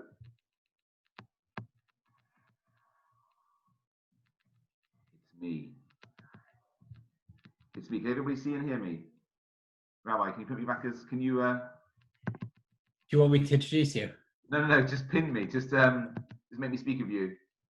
Yeah, you are on mine. Oh, I am. Okay, fine. I can't do it to myself. That's weird. Okay, so I thought what I'd do this evening is share with you some ideas about what I call the ABCs of lockdown, what we've learned so far. You know, we know Shavuos is Zman Matan Torah Seinu. It is the time when we received our Torah. And what is Torah? What does the word Torah mean? Torah means it's from the root hora'ah, meaning teaching or learning. The Torah is there to teach us things about life. And we talk about it as a Torah Chaim, a Torah Chaim, a living Torah. The Torah is something which is constantly teaching us. It's something we can always learn from it. And therefore, even in new situations, there's always something that we can, if we look at the Torah, there's always insights and inspiration and comfort that we can take from the Torah to relate to the situation we're living in. So I want to look at three things, the ABCs of lockdown, and see the Torah perspective on the situation that we find ourselves in. So the A of the ABCs, I'm going to suggest, is that we've learned from lockdown is the importance of knowing how, of being able to adapt. You know, there's a sentence attributed to Darwin who said, it's not the strongest or most intelligent who will survive, but those who can best manage change.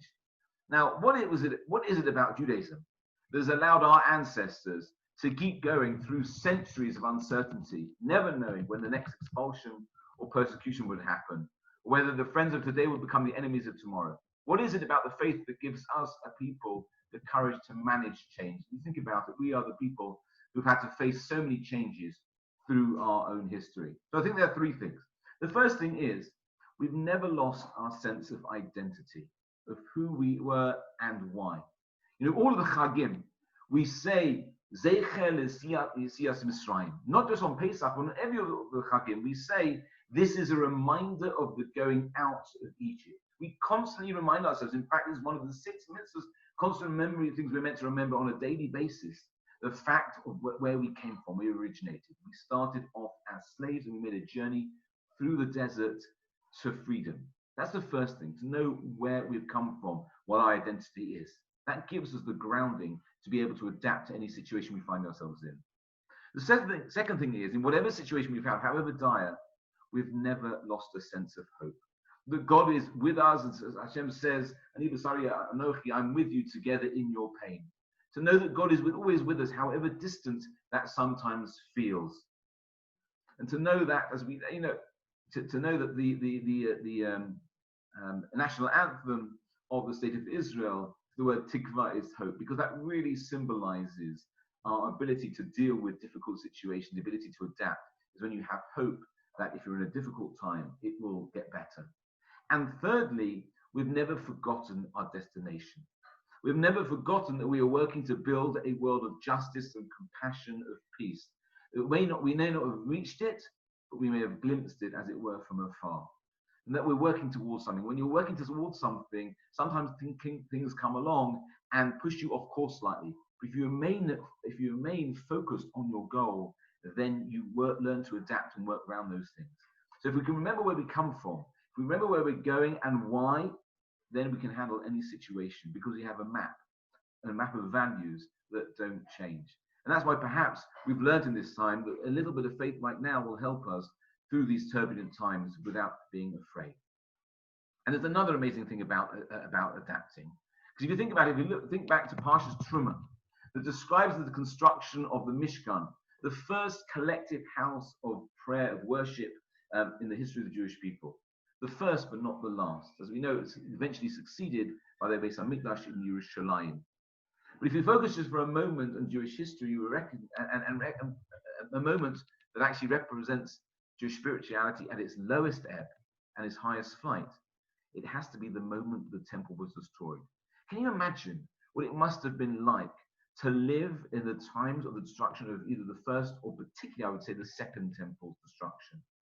The very existence that was predicated on a relationship with God was symbolized by a closeness of feeling of the Shekhinah. When the first temple was destroyed in the conquest of the Babylonians in 586 BCE, Jews not only lost their land and their sovereignty, but they lost the temple as well. And they could easily have lost hope. And in fact, we read in probably what's one of the most famous psukim in Tehillim, Al Naros Babel, that the Jewish peoples figuratively sat by the waters of the rivers of Babylon and sat as they remembered Sion. how we sang the songs of the God in a strange land, or how we did asking, how can we? And it was very then, at that lowest ebb, that the answers started to take shape. And that's very much why the Tisha B'Av, where we mourn the destruction of the temples and all the terrible things that happened in Jewish history on the 9th of Av. In fact, it's called a moed, it's called a festive day. Why? Because we know that at the darkest moment, that's when the seeds of redemption are being born. So although the temple no longer stood, its memory remained, and we keep that memory alive to this day. And we've sought a way of finding a new way to have a relationship with God. And again, that's brilliantly described by the prophet Yechezkel when he says, that although I see you amongst the nations, or I've sent you away amongst the nations and scattered you amongst the other countries, yet I've become to them a mikdash ma'at. Says God, I've become to them a miniature sanctuary in the countries where they have gone. So the main temple may have been destroyed, but we still had a mikdash ma'at, a miniature version of it. And that is what we now know nowadays as the shul, the synagogue. And this is perhaps the best example of what's known as Atrusa de la Tata, an awakening that comes from below. Then we realize not that God told us, not that the Torah told us, that there had to be another place where we gather together, a Beit Knesset, a Beit Tefillah, or a Beit Midrash. But we as a people understood that we have to adapt. And that we have to learn to live b'galut, in exile, and b'churban, in a time when there's no temple, and we have to find a way around it. And in fact, therefore, this idea of mikdash ma'at reflects the fact, the dichotomy which is brought down in the words of Yeshayahu. When Hashem says, "Hashemayim kisi v'haaretz adon ragli," that the heavens are my throne and the world is my footstool. What house can possibly be built for me that I can live in? Where can I rest? God is telling us the truth is that no building, however grand as the temple or as small as a home or a shul, can ever actually truly encompass God. And that's why when Hashem tells the Jewish people to build a mikdash, the Mishkan, he says to them, "Va'asuli mikdash v'shachanti b'socham." And the famous Rosh, as we know, is God is saying that wherever you make a place of kedusha, wherever you set aside a place for me, whether that is in the temple, whether that's in a shul, or whether that's in your home or in your heart and mind, I will occupy that space. And therefore, that's given us the ability to adapt, to know that whatever situation we find ourselves in, as long as we make space for God, God will fill that space. You know, so there's a well-known Chinese ideogram for the word crisis, but it also means an opportunity. And I think we found in the situation we're living in at the moment that, yes, the coronavirus has been a crisis, but it's also provided us with an opportunity, a way of finding new ways to live and to connect as a community. As it says in Pirkei Avos, an opportunity to fulfill that we have, and therefore an opportunity to fulfill what it says, let your home be a meeting place for the sages. You know, perhaps more than ever, we've had shiurim online into people's homes that have allowed us to connect in ways we haven't done before. So that's the first thing. Adapt, and just final word on that. Where did we learn that from? The very first patriarch of the Jewish people, Avraham Avinu. When Hashem says to Abraham, "Lech lecha me'atzecha me'elotecha me'beis avicha," go from your home, from your birthplace, from your father's house, to a place I will show you. Abraham realized that he would have to adapt, and he did that many, many times throughout his life. And we say, that the actions of our ancestors are a sign for us, his people. Therefore, we have to learn, just as Abraham learned to adapt, so we all have to learn to adapt. Okay, in 3 minutes, I'm going to go on to the next two. The next one is B, for belong. We've realized in this situation, people have felt a real need to belong, whereas they haven't necessarily had to think about it previous to this. There's been a sense that people really want to feel that they belong to something bigger than themselves, beyond the four walls of their home. And it brings to mind a Mishnah in Pirkei Avos that we've been learning throughout this period of lockdown. And the Mishnah says there are 4 different types of people. And one of those types of people is a person who says, "Sheli, sheli, v'shelecha shelach." What is mine, and what's yours is yours. Now, there's a bit of difference of opinion in the Mishnah about what type of person that is. Some say that's a That's a midos beinonis. That's an average type of person who says, you know what, I'll take care of myself and you take care of yourself. That's one way of looking at things. Others say, no, that's a midos Sodom. That is the characteristic of the people who lived in Sodom, who we know were Rishonim Gemorim. They were purely evil. Now, taking that aspect of it, what is so wrong with saying, well, I'll take care of myself and you'll take care of you? I saw a beautiful idea in Rabbi Avram Twersky's book, his commentary on Pirkei Avos. He says this, and it could have been written during lockdown itself. He says, there are two opinions in the Mishnah about this type of person who says, what is mine, what's yours is yours. And they're not really all that divergent. The first opinion is not pejorative. It merely states a fact. They're an average person. The most common character type is an essentially isolationist attitude. He does not wish to take anything that belongs to others, but neither is he willing to share with others. The second opinion renders a judgment. It is a mistake to think that just because this type of person is not criminal in their actions, and doesn't steal from others, that it's a viable option. To the contrary, failure to be considerate of others, he says, may actually be self-destructive and can result in the collapse of society. Just as Sodom was destroyed, if our neighbor's house catches fire, then we should be worried about it. Our attitude shouldn't be, well, that's theirs, it's not mine. No person is an island, he says, nor is any nation an island. Disease that threatens the entire world often begins in some obscure location. And we've discovered that economy is a global issue, and that when the economy of other countries fail, our own suffers as well. And the sooner we realize our own interdependence, the sooner we will discard our isolationist attitude, not out of altruism, but simply for self-survival. So the Mishnah states the regrettable fact that most people fail to recognize the true reality of interdependence. They think they can be secure within their own boundaries. This is an illusion. And the aphorism attributed to Benjamin Franklin is valid. We either hang together or we will hang separately. So the second thing we have to understand is that sense of belonging, and that beautiful story of Rabbi Shimon Bar Yochai and the story of the man in the boat. We don't have to talk about it, we all know about it. And the third aspect of what we've learned from lockdown is the C. So we've had A, we need to adapt. B, the sense of belonging. And the third thing, C, is that about connection. To understand how important it is to connect. And again, we turn to Pirkei Avos when Hillel HaZaken said, Al tifrosh min hatzibur. Not only do we recognize the value of connection, but in fact there's an imperative. And we say, Al tifrosh min hatzibur, do not separate yourself from the community. Obviously, in this situation, we've been forced apart, but we have tried to remain connected, albeit virtually. Now, there are three ways that these words could be understood. We haven't got time to look at all of those, but to understand that the basic need, particularly as Jews, I often say, if you want to know that God's got a sense of humor, is that he expects Jews to live together as communities. There are things that we know we can only do when we are a kehillah. And unfortunately, we know there's things that at the moment people are unable to do, and that is truly painful. So to understand those three things we've learned from lockdown: the need to adapt, the need to belong, and the importance of connection. And please God, it's those things which have kept us going throughout the generations and everything we faced in the past.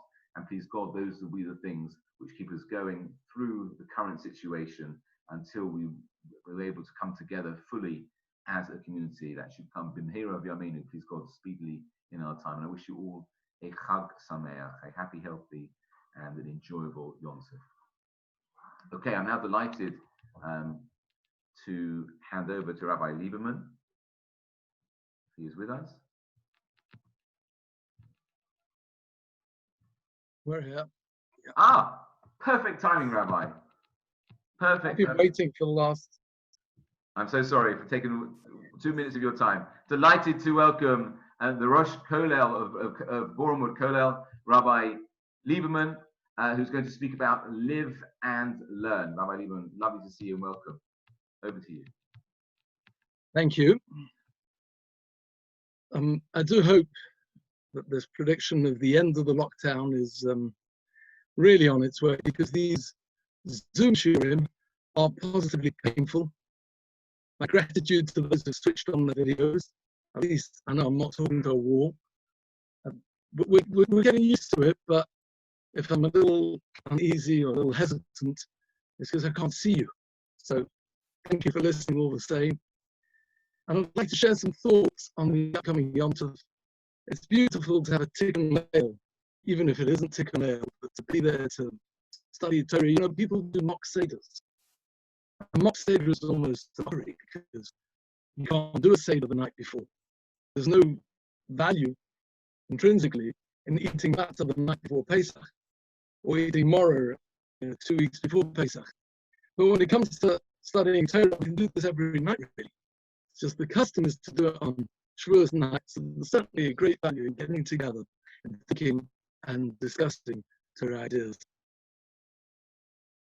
This Yom Tov, the Yom Tov of Shavuos, has no mitzvah of its own.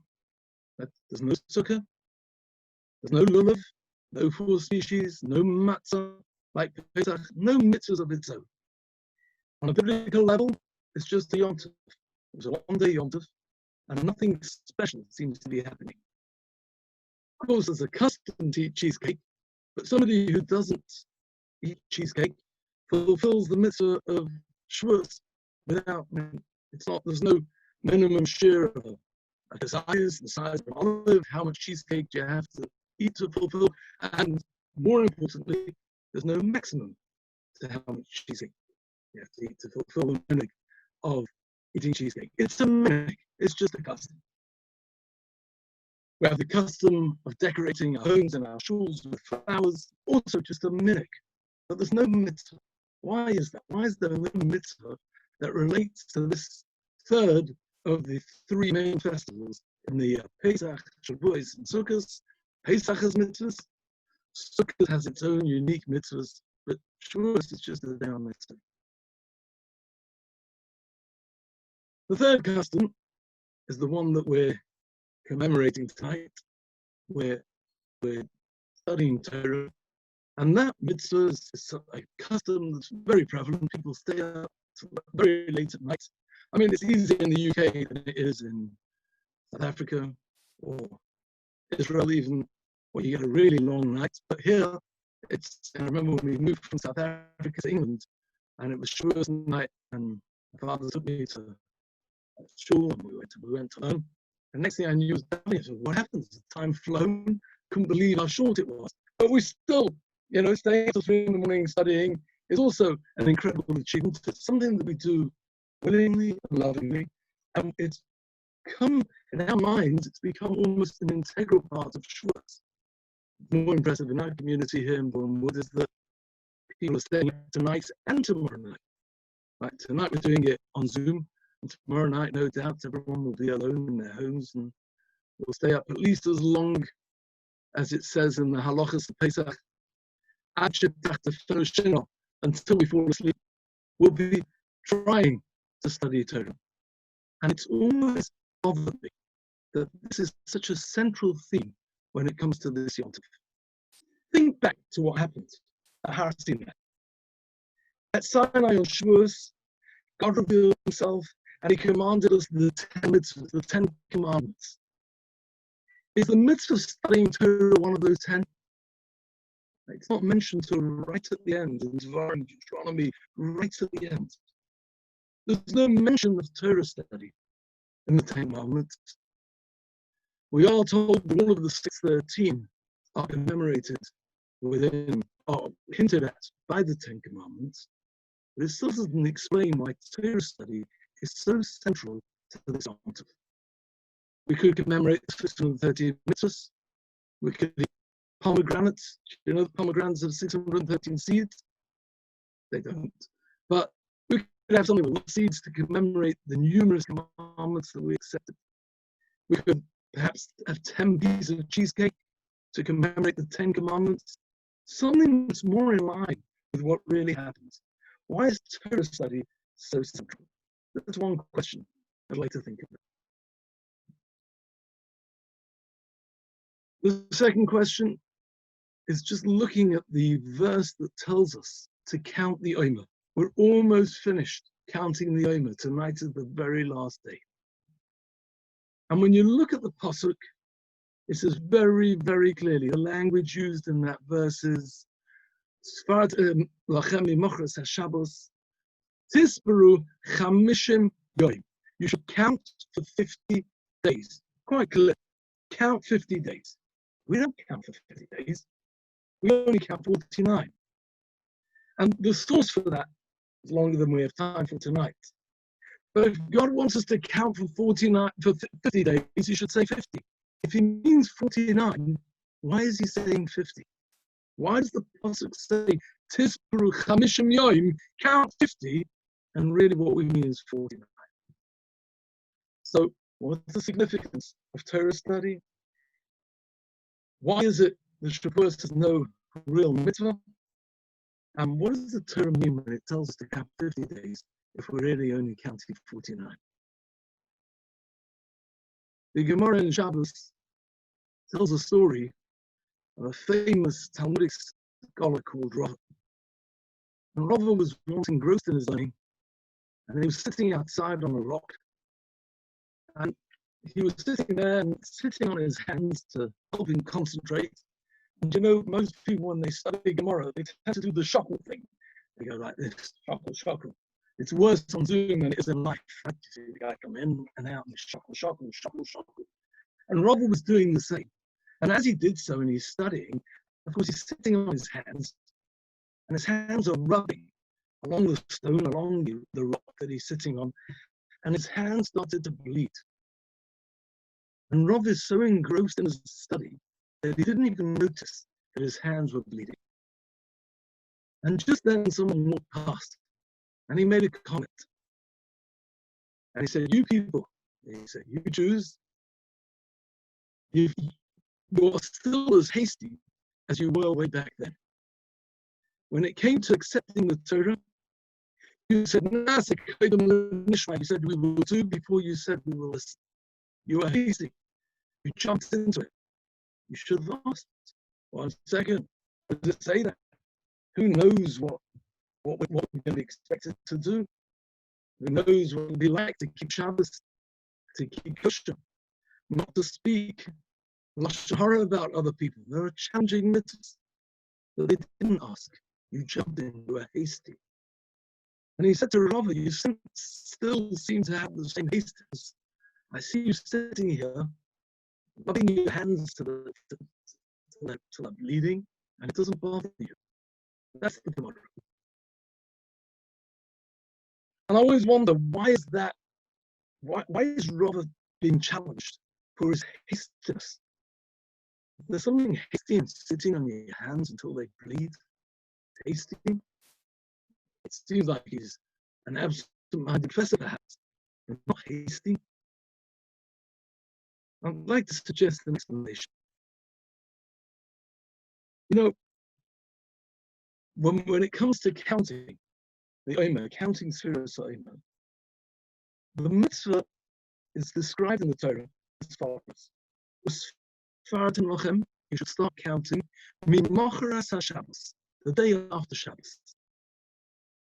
Pesach this year, the second day of Pesach, wasn't the day after a Shabbos. And we still started counting the Omer. Because we interpret that pasuk of Mimocharas HaShabbos to mean the day after the first day of Yom Tov. So you have the first day of Pesach, and the next day we start counting towards the Yom Tov of Shavuos, Mimocharas HaShabbos. There was a great controversy about this. Historically, the Sadducees disagreed, and they believed that counting of the Omer should always take place Mimocharas HaShabbos, after Shabbos. The first day of Sfiras Omer was always a Sunday, and consequently, their Yom Tov of Shavuos was always on a Sunday, because Shavuos has no date in the Hebrew calendar. It's exactly 50 days after you start counting. So Pesach we come on a Monday, on a Tuesday, on a Wednesday, before on any day in those times. And they would wait till Shabbos, the first Shabbos after Pesach, after the beginning of Pesach. And the day after that, on the Sunday, they would start counting. It became a central point of contention between the Sadducees and the sages. The question is, why is this so central to our belief system? Why is it so important to start counting on the day after Yom Tov, as opposed to counting on the day after Shabbos. And I suspect there's something very fundamental here, something that defines our approach to Judaism, our understanding of Torah, and therefore the value that we give to the investment we make in our religious activity.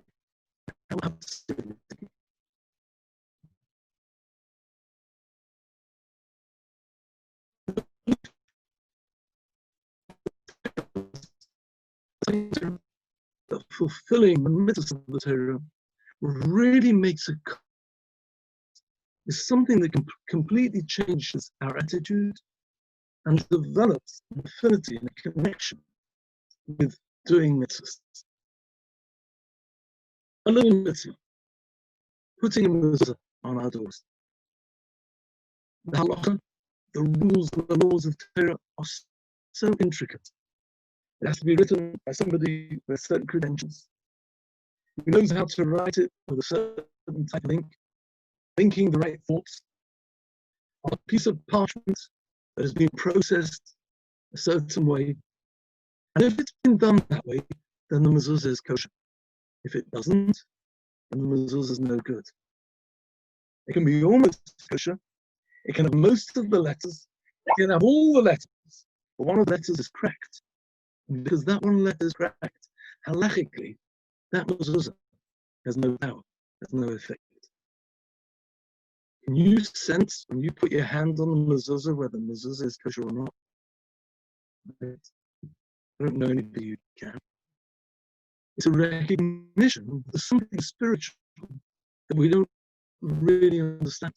The power of a mezuzah is something that is there if we follow the instructions. If we don't, it isn't a mezuzah.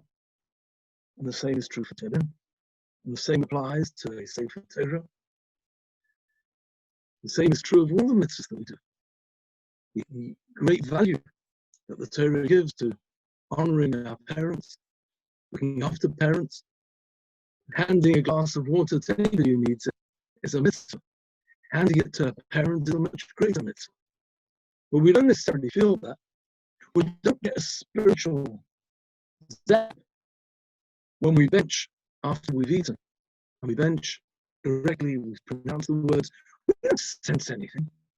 We're told right through the Torah that fulfilling these commandments gives us a connection, a spiritual connection to our souls and to HaKadosh Baruch Hu, to the creator of the world. Isn't that challenging?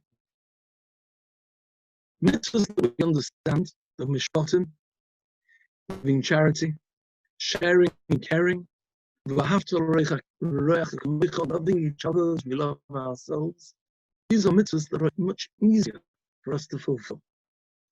The negative commandments that tell us not to take revenge, not to bear a grudge, not to be unkind to somebody who's in a situation that makes them vulnerable, those that are weak in society.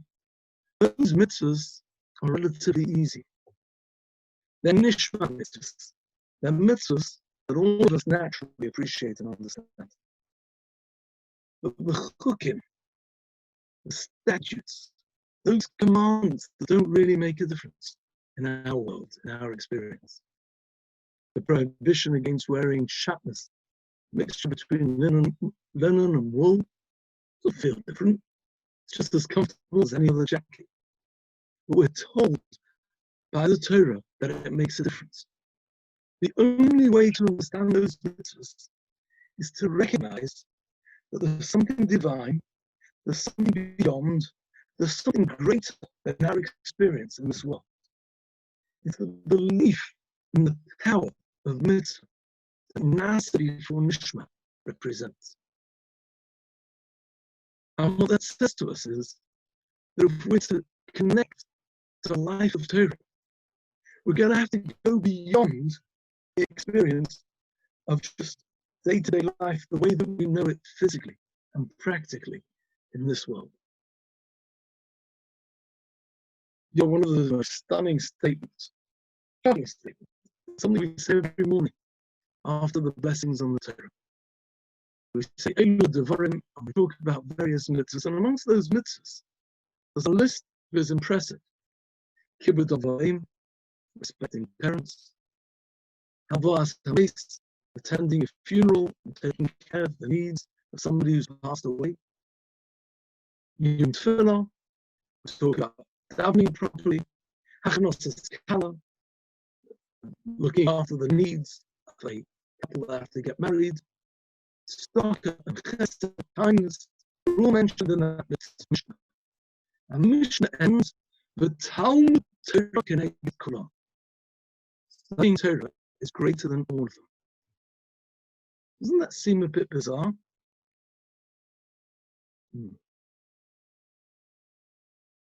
Doesn't that seem a little strange that Torah should be greater than all the other mitzvahs, those mitzvahs that we understand so simply and clearly?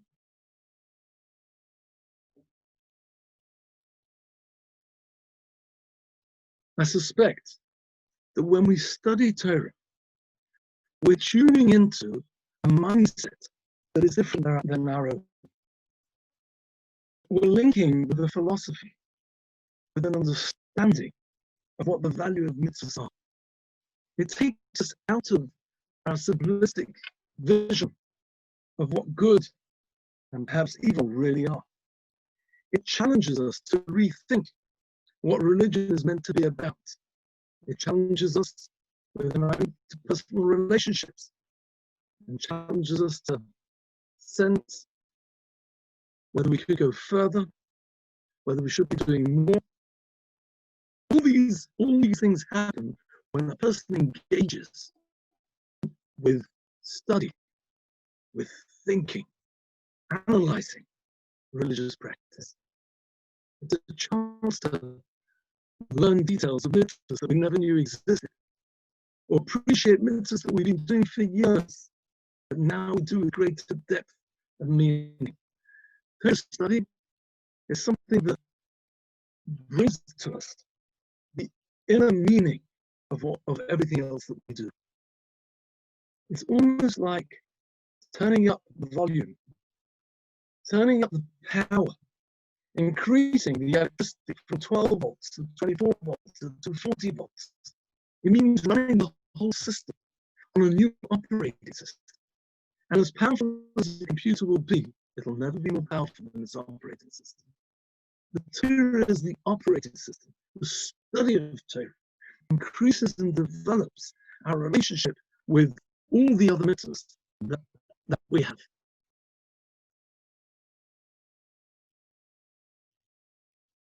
I'm sorry if the voice is a little crackly. I don't have any other mic, so I hope it's clear. Is it clearer now? And not if you're on video. Great. Studying Torah is not another one of the mitzvahs. Studying Torah takes us beyond. The Maharal famously tells us that everything physical is measured by the number 7. 7 days a week, and various natural phenomena that run in sevens. 8, says the Maharal, represents our ability to go beyond this world and tune into something that is beyond the physical, that is supernatural. 8 represents the 8th day of Bris Milah, the covenant that we enter with Hashem to live on a higher plane. That's 8. And that's why at the end of Sukkot, there's an 8th day of Yom Tov. And on the 8th day, what do we do on Shmini Atzeres and Simchas Torah, which is also the Shmini Atzeres? We put aside our love, we put aside our esrog, we put aside all the mitzvahs that we were doing, and we start to connect to Hashem directly. Studying Torah is thinking the way Hashem thinks. He's contemplating something divine. And that's why we have Simchas Torah on the 8th day of Sukkot. We celebrate the dancing with the Torah. There's 7 days. When is the 8th day of Pesach? Ramban tells us that the 7 weeks accumulate in one massive joint 8, day 50. It's intrinsically something that is beyond us. Because when we're thinking about that which is divine, when you start asking what really happens when a mitzvah right, difficult to explain. It's something that you may experience, but it's very difficult to really fully understand until we delve into it. And when we delve into it, we discover meaning and we realize there's more to it. And it becomes an endless cycle of growth. There's more, and then you realize more questions and discover more answers. And the depth keeps developing. It's always a bit beyond you. You can count to 50. You can reach out to 50. You can't quite grasp it. The Torah tells us, count to 50. The way we get there is by doing everything we can and then reaching out beyond. Never to stop. Always to go a little further. Always to try that little bit harder. To invest a little more in our intellectual relationship, which is so much to study. Mishnayos, Chumash, Gemara, philosophy, Musa, character development. You can study Kabbalistic works, study Tanya, whatever it is that you're studying. But we have to get involved with the Yom Tov of Shavuos. We stay up through the night because we're going beyond, we're pushing boundaries. Study is the experience of going beyond where we are today. And there are those who want us to limit experiences.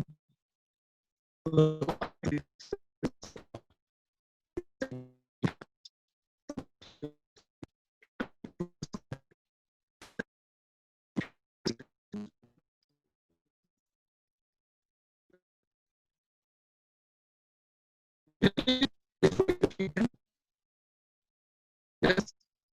You hear me now? Oh no. Yes, okay, thank you. I'm not the host, I can't unmute you, it's beyond my control. But the message is, yes, we count, but we're starting new weeks. We experienced miracles on Pesach. Passover was completely miraculous. And then we start counting a new set of weeks that will take us beyond the normal order of 7 and lead us into a world of 8 to number 50. We get beyond. And when we study and break those boundaries, the joy that we discover, the pleasure of understanding a concept clearly and purely, there's nothing like it. There's nothing like the joy of cracking the Gemara, of delving into the meaning of the mitzvah, of truly understanding right from wrong, and working out how the Torah can guide us to develop relationships that are meaningful and long-lasting. As Rabbi Chapper said, we've all been for a ride. The last 2 months have been interesting, to put things mildly. Some have suffered real losses. Of those who aren't here with us anymore, families who are going to have a difficult Yom Tov. And for all of us, it wasn't easy. But we can grow. And the challenges are given to us to help us grow. Stop and take those messages, to think about what Torah really is, to see what it's like to daven on our own when we're just with ourselves and Hashem. Let that experience flow through us, to sense what can be achieved at home when we really invest in the relationships with our families. It's a remarkable opportunity. It's difficult not to be in Shul on Shavuos. The challenge to learn on one's own on Shavuos night. It's a chance for all of us to delve deeper into ourselves and to start moving further in developing an intellectual, deep and meaningful relationship with Hashem that hopefully will carry us further and bring us back into our shuls as strengthened individuals who together can build a powerful and meaningful Jewish community. Wish you all a really good Yom Tov, of health, happiness, and we should very soon get back to the BES HaMikdash, to go up together towards Yerushalayim. Amen. B'mehera v'yameinu. Good Yom Tov. Amen. Amen. Shkoyach, Rabbi Lieberman. Can you hear me? Sure. Thank you so much for joining us. I know you've had a very, very busy evening doing Marbit's Torah in different places. Sure, you were really, really delighted you could join us, and thank you for that, as ever, inspiring share. Wish you a good Johnson Chag Sameach as well, and look forward to when the Torah can be back in Bournemouth fully and properly in session. Okay, we continue. Thank you again, Rabbi Lieberman. And we continue with Rabbi Goldgrab. Delighted to welcome Rabbi Goldgrab. Rabbi, are you there? Yeah, I'm here. Hi, Rabbi. Hi, lovely to see you. Hey, how are you? Have you finished delivering potted plants? We still have some tomorrow. I felt like a florist today, schlepping plants around everywhere I go and flowers. Fantastic. What a lovely, lovely thing to do. Wonderful, wonderful. Lovely. So, Rabbi, we're delighted you're here with us, and you probably got the most intriguing title of the evening. You chose it, and I share it with everyone. It's what Elon Musk taught us about giving the Torah. We are really waiting to hear what that's all about. So, Rabbi, it's over to you. Thank you, Rabbi Chapper. Thank you, Rabbi Lieberman. I don't know if they have it here in England, but I know in America they have the night show, and they have the late night show, and then they have the late night show. So I guess you consider my slot the late night show. But just a short thought I wanted to share with everyone. We all know about Har Sinai, right? From a few thousand years ago, we all got together as a nation. We came to the foot of a mountain, and we heard from God the first two commandments, and then through Moshe the rest of the commandments. God spoke to us. We heard that, in whatever sense that means. And at that time, for the first time ever, we were actually brought together as a nation, one nation under God. Now, what does that have to do with Elon Musk? So just to give you a quick rundown of who Elon Musk is, if you're not familiar with him. So Elon Musk is the creator, I think originally Canadian. He's the creator of Tesla, the Tesla car. He also created SpaceX, which, by the way, right now is 9:30 in England. In America, in Florida, they are waiting till 9:33 our time, which is another 3 minutes, for the SpaceX rocket ship, which is called the Crew Dragon capsule, to take off, which is the first time apparently in 9 years that America has attempted to. Oh, it's been postponed. Actually, now it's been postponed. Okay. Yeah, they were waiting on the weather. I was watching it live, but apparently I see now a message it's been postponed. Okay, unfortunately, we'll have to miss it because it's on Shabbos. Thank you, Damien. But what they were going to do is that was Elon Musk is behind that. And I was listening into an interview recently that someone had with Elon Musk, and they were talking about kind of the different inventions that he got involved with. One invention he's been developing, and it's still developing in its very, very early stages, is something called Neuralink. Neuralink. So basically, as he describes it himself, it's taking some type of chip, some type of computer chip that he developed, and basically creating some type of hole in a person's person's head and replacing a small piece of the skull with this computer chip. Now, this computer chip is not any standard computer chip. It has different kind of wires, very small wires coming out of it that stimulate that can stimulate the brain, different parts of the brain, by using electrical currents.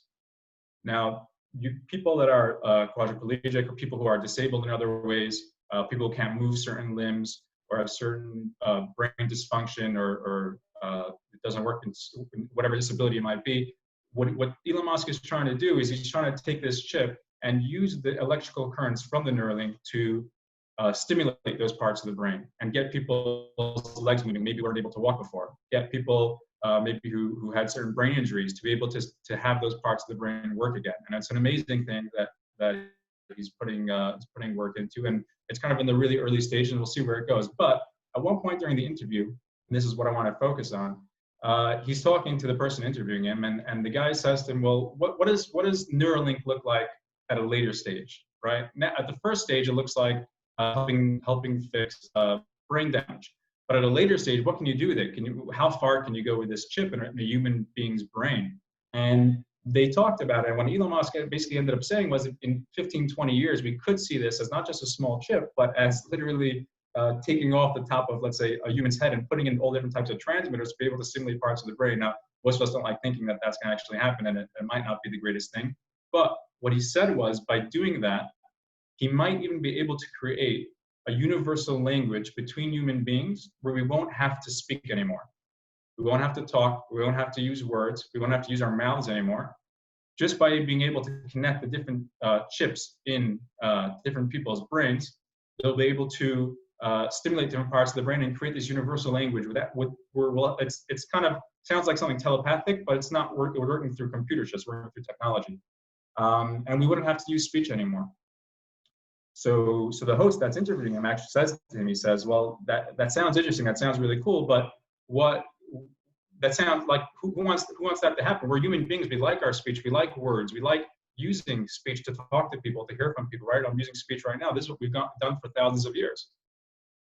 And he says back to him, Elon Musk says back to him, you know what, you're right, but if you have a feeling, if you have an emotion, if you have something within you that you really want to share with your friend, with a family member, someone else in your life, to someone outside of yourself, outside of your own experience, it's impossible to help them feel the experience you're going through. It's impossible to make them feel that experience, that feeling. The only thing you could do is use words. Now, words essentially are just a vehicle, right? Words are just a vehicle that we use to express something to someone else. And what Elon was saying, he was saying that if we have this technology in place in 15 to 20 years, we could be able to transmit to other people, other human beings, feelings in their pure state, emotions in their pure state. If I had something great happen to me, or maybe I had a son or a daughter born, or something amazing and awesome happened to me, I could be able to share that feeling with you without having to use words, and you actually get the essence of the feeling, not just the vehicle of the words, and have to decipher that into what the feeling is. God forbid, if something bad happened, someone would be able to feel the grief of someone else. And it was a really interesting concept that I was hearing from him, which is that really what we experience is not what we give over to other people through words. And what it reminded me of is the giving of the Torah. What happened was we all stood at that, right? Like we said, we all stood at the mountain of Har Sinai. We all heard from Hashem, we all heard from God the first two commandments, and through Moshe the rest of the 8 of them. But the issue is that the thing we can get caught up with as the Jewish nation is getting caught up in the words, just the words, and forgetting about the feeling behind it, the essence, the soul behind it, right? We can focus on the commandments, right? So honor the Lord your God, respect your parents, don't kill, don't steal. And those are all great things, and those are all mitzvahs and commandments that and like our Lieberman said beautifully, that we should keep and we're supposed to keep, right? Whether there are certain ones we understand more, certain ones that we understand less. But we should not get stuck in the words. We should not get stuck in the tick box. We should not get stuck in the vehicle that God used to express to us, right? If we limit God to something, to a being, a creator, that is limited by words. And he told us, okay, human beings all line up, in front of this mountain, right? As if we're teachers lining up for students or his students. And, this is the rules I'm telling you. Here's the rule book. Keep A, B, and C. And if you do A, B, and C, then, 1, 2, 3 punishments won't happen to you. It's not like that. There's a feeling behind it. It's not just a tick box. It's not a tick box at all. There's an emotion. There's a feeling. There's life. There's soul behind it. And where we can't get caught by just the words. But it's not limited to Torah where we shouldn't get caught by the words. It's like that with everything in life. It's like that with our relationship with God. It's not just like that with our relationship with God. It's like that with our relationship with Torah as well. With any Torah we're learning or any mitzvahs we're doing. And not just that, it's also like that with our relationship with people. Now, I don't mean to say that the mitzvahs shouldn't be taken to their literal point, and they shouldn't be, of course, and the mitzvahs are meant to exactly how they're said. Very important. But even more important is not to lose the feeling and the emotion behind it. Imagine as if you're doing a mitzvah and you learn the word of Torah, you do a mitzvah, you do good to someone else, we give charity, we put on tefillin, we light the Shabbos candles, right? Make challah for Shabbos. We shouldn't just do it in a robotic way, in a way where and I get caught up with this, we all get caught up with this, but just because it's something we do on a daily basis, it becomes nature, so to speak. But we can't let the nature of it cover up on the soul and the feeling behind it. We have to remember the words are just a vehicle. It's not just with our relationship with God and the Torah, it's also our relationship with other people, right? something I've learned in the past few months, and I've been just reading up a bit about listening, the idea of listening, and kind of going to different courses on it, where I'd listened to courses on listening. And one thing that struck me that was really talked about during these courses was that listening is not, it's not about listening to the word that the person is saying. It's not about the form, the body of what your friend, your family member, your spouse, your community member, your colleague, anyone is saying to you. The person next to you in the grocery store, the guy behind you in the car might be beeping at you. Today I was driving down forgot what the name of the motorway was, but right before you turn off, I should know this, but right before you turn off onto Boreham Wood, the exit to Boreham Wood, and I was first turning out of Morrison's to come onto the motorway, and I wasn't careful enough. I should have been more careful and more observant. But I pulled out, and there was a car behind me that needed more space, and he had to slow down really quickly to get, to not basically go through the back of my car. And that was my mistake, and I should have been more careful. I missed that. But what he did is he pulled around me. He went to the front of my car, literally because he thought I was just being reckless. And he pulled up to the front of my car and basically just parked in the front of the car in the middle of the street. As I was go to sleep. It's 9:30. Go to sleep. Second. Yeah, it's time for someone to go to sleep. That doesn't apply to you, Rabbi. I thought she was talking to me. Carry on as long as you like. I don't know, problem. I'm ready to go to sleep. No, you stay. You carry on. I've muted them. And this guy pulled up in front of me, and he literally parked his car in front of me on their motorway as I was like zooming down, just to show me like, what are you doing? Like, to tell me off. He was so upset.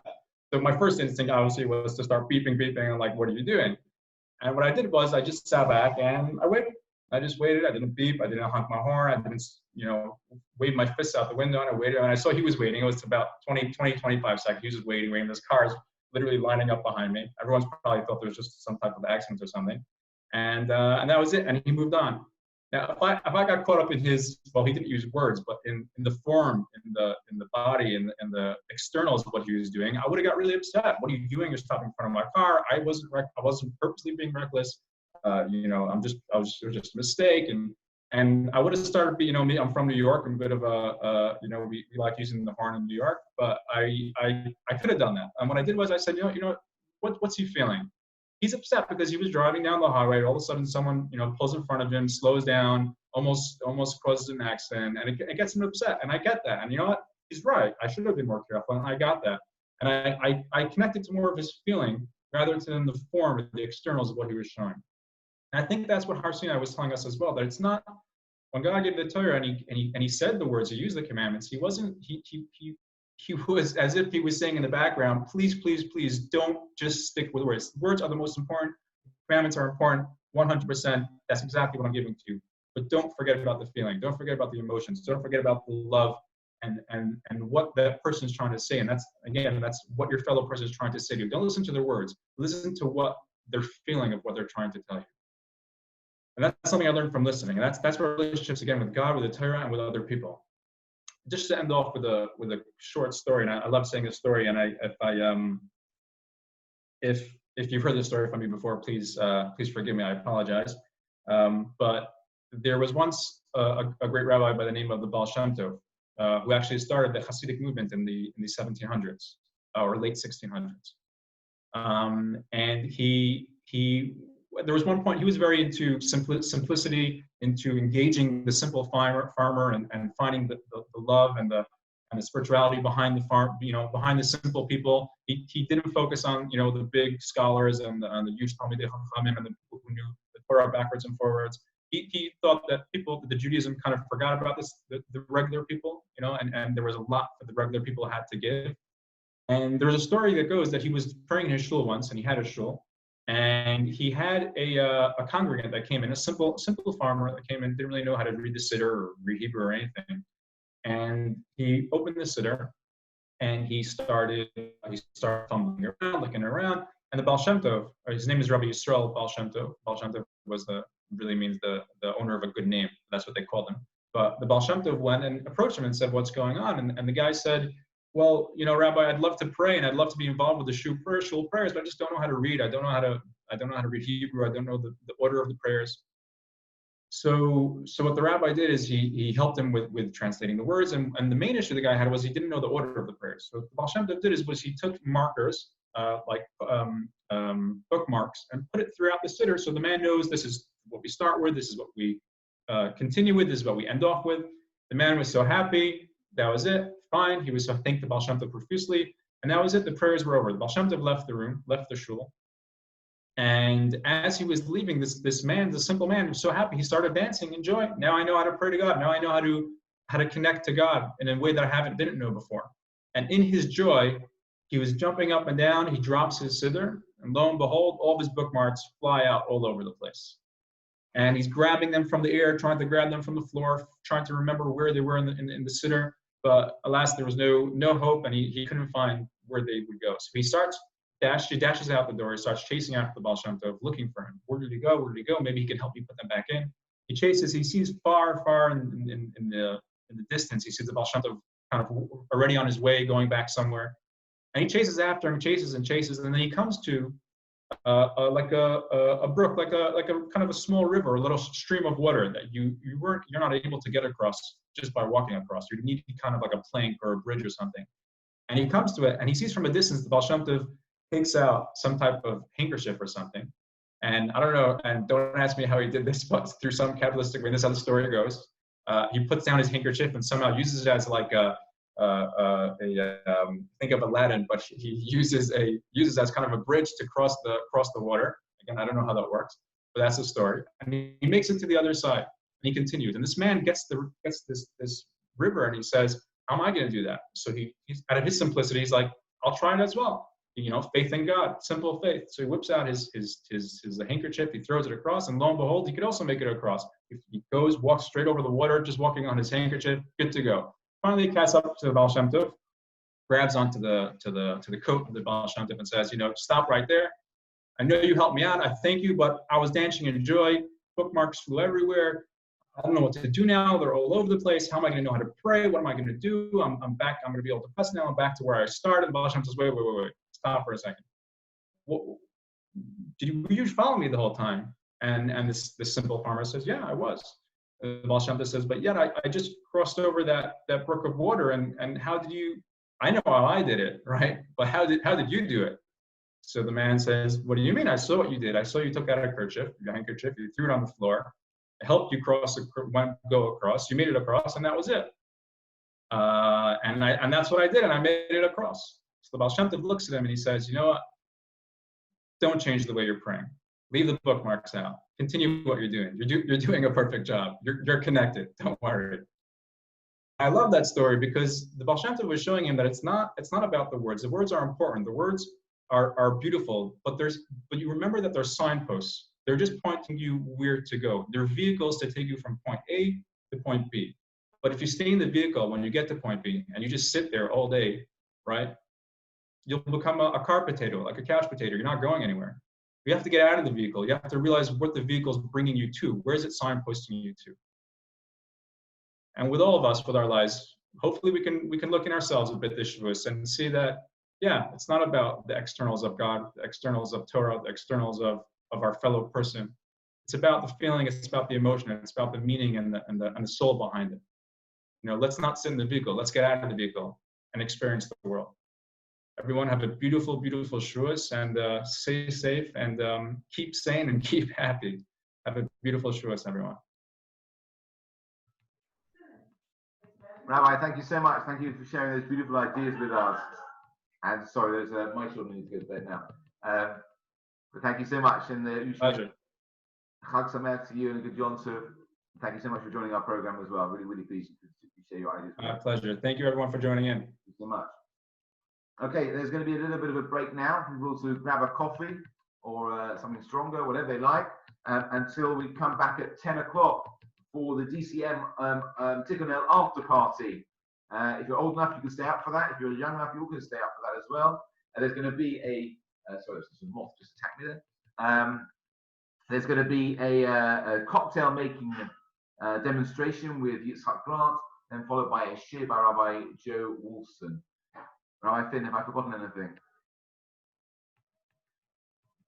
Make sure you, if you want to keep learning, post the Shavuot booklet that Rabbi Chapa mentioned before has gone out. There's shiurim by myself, by Rabbi Chapa, by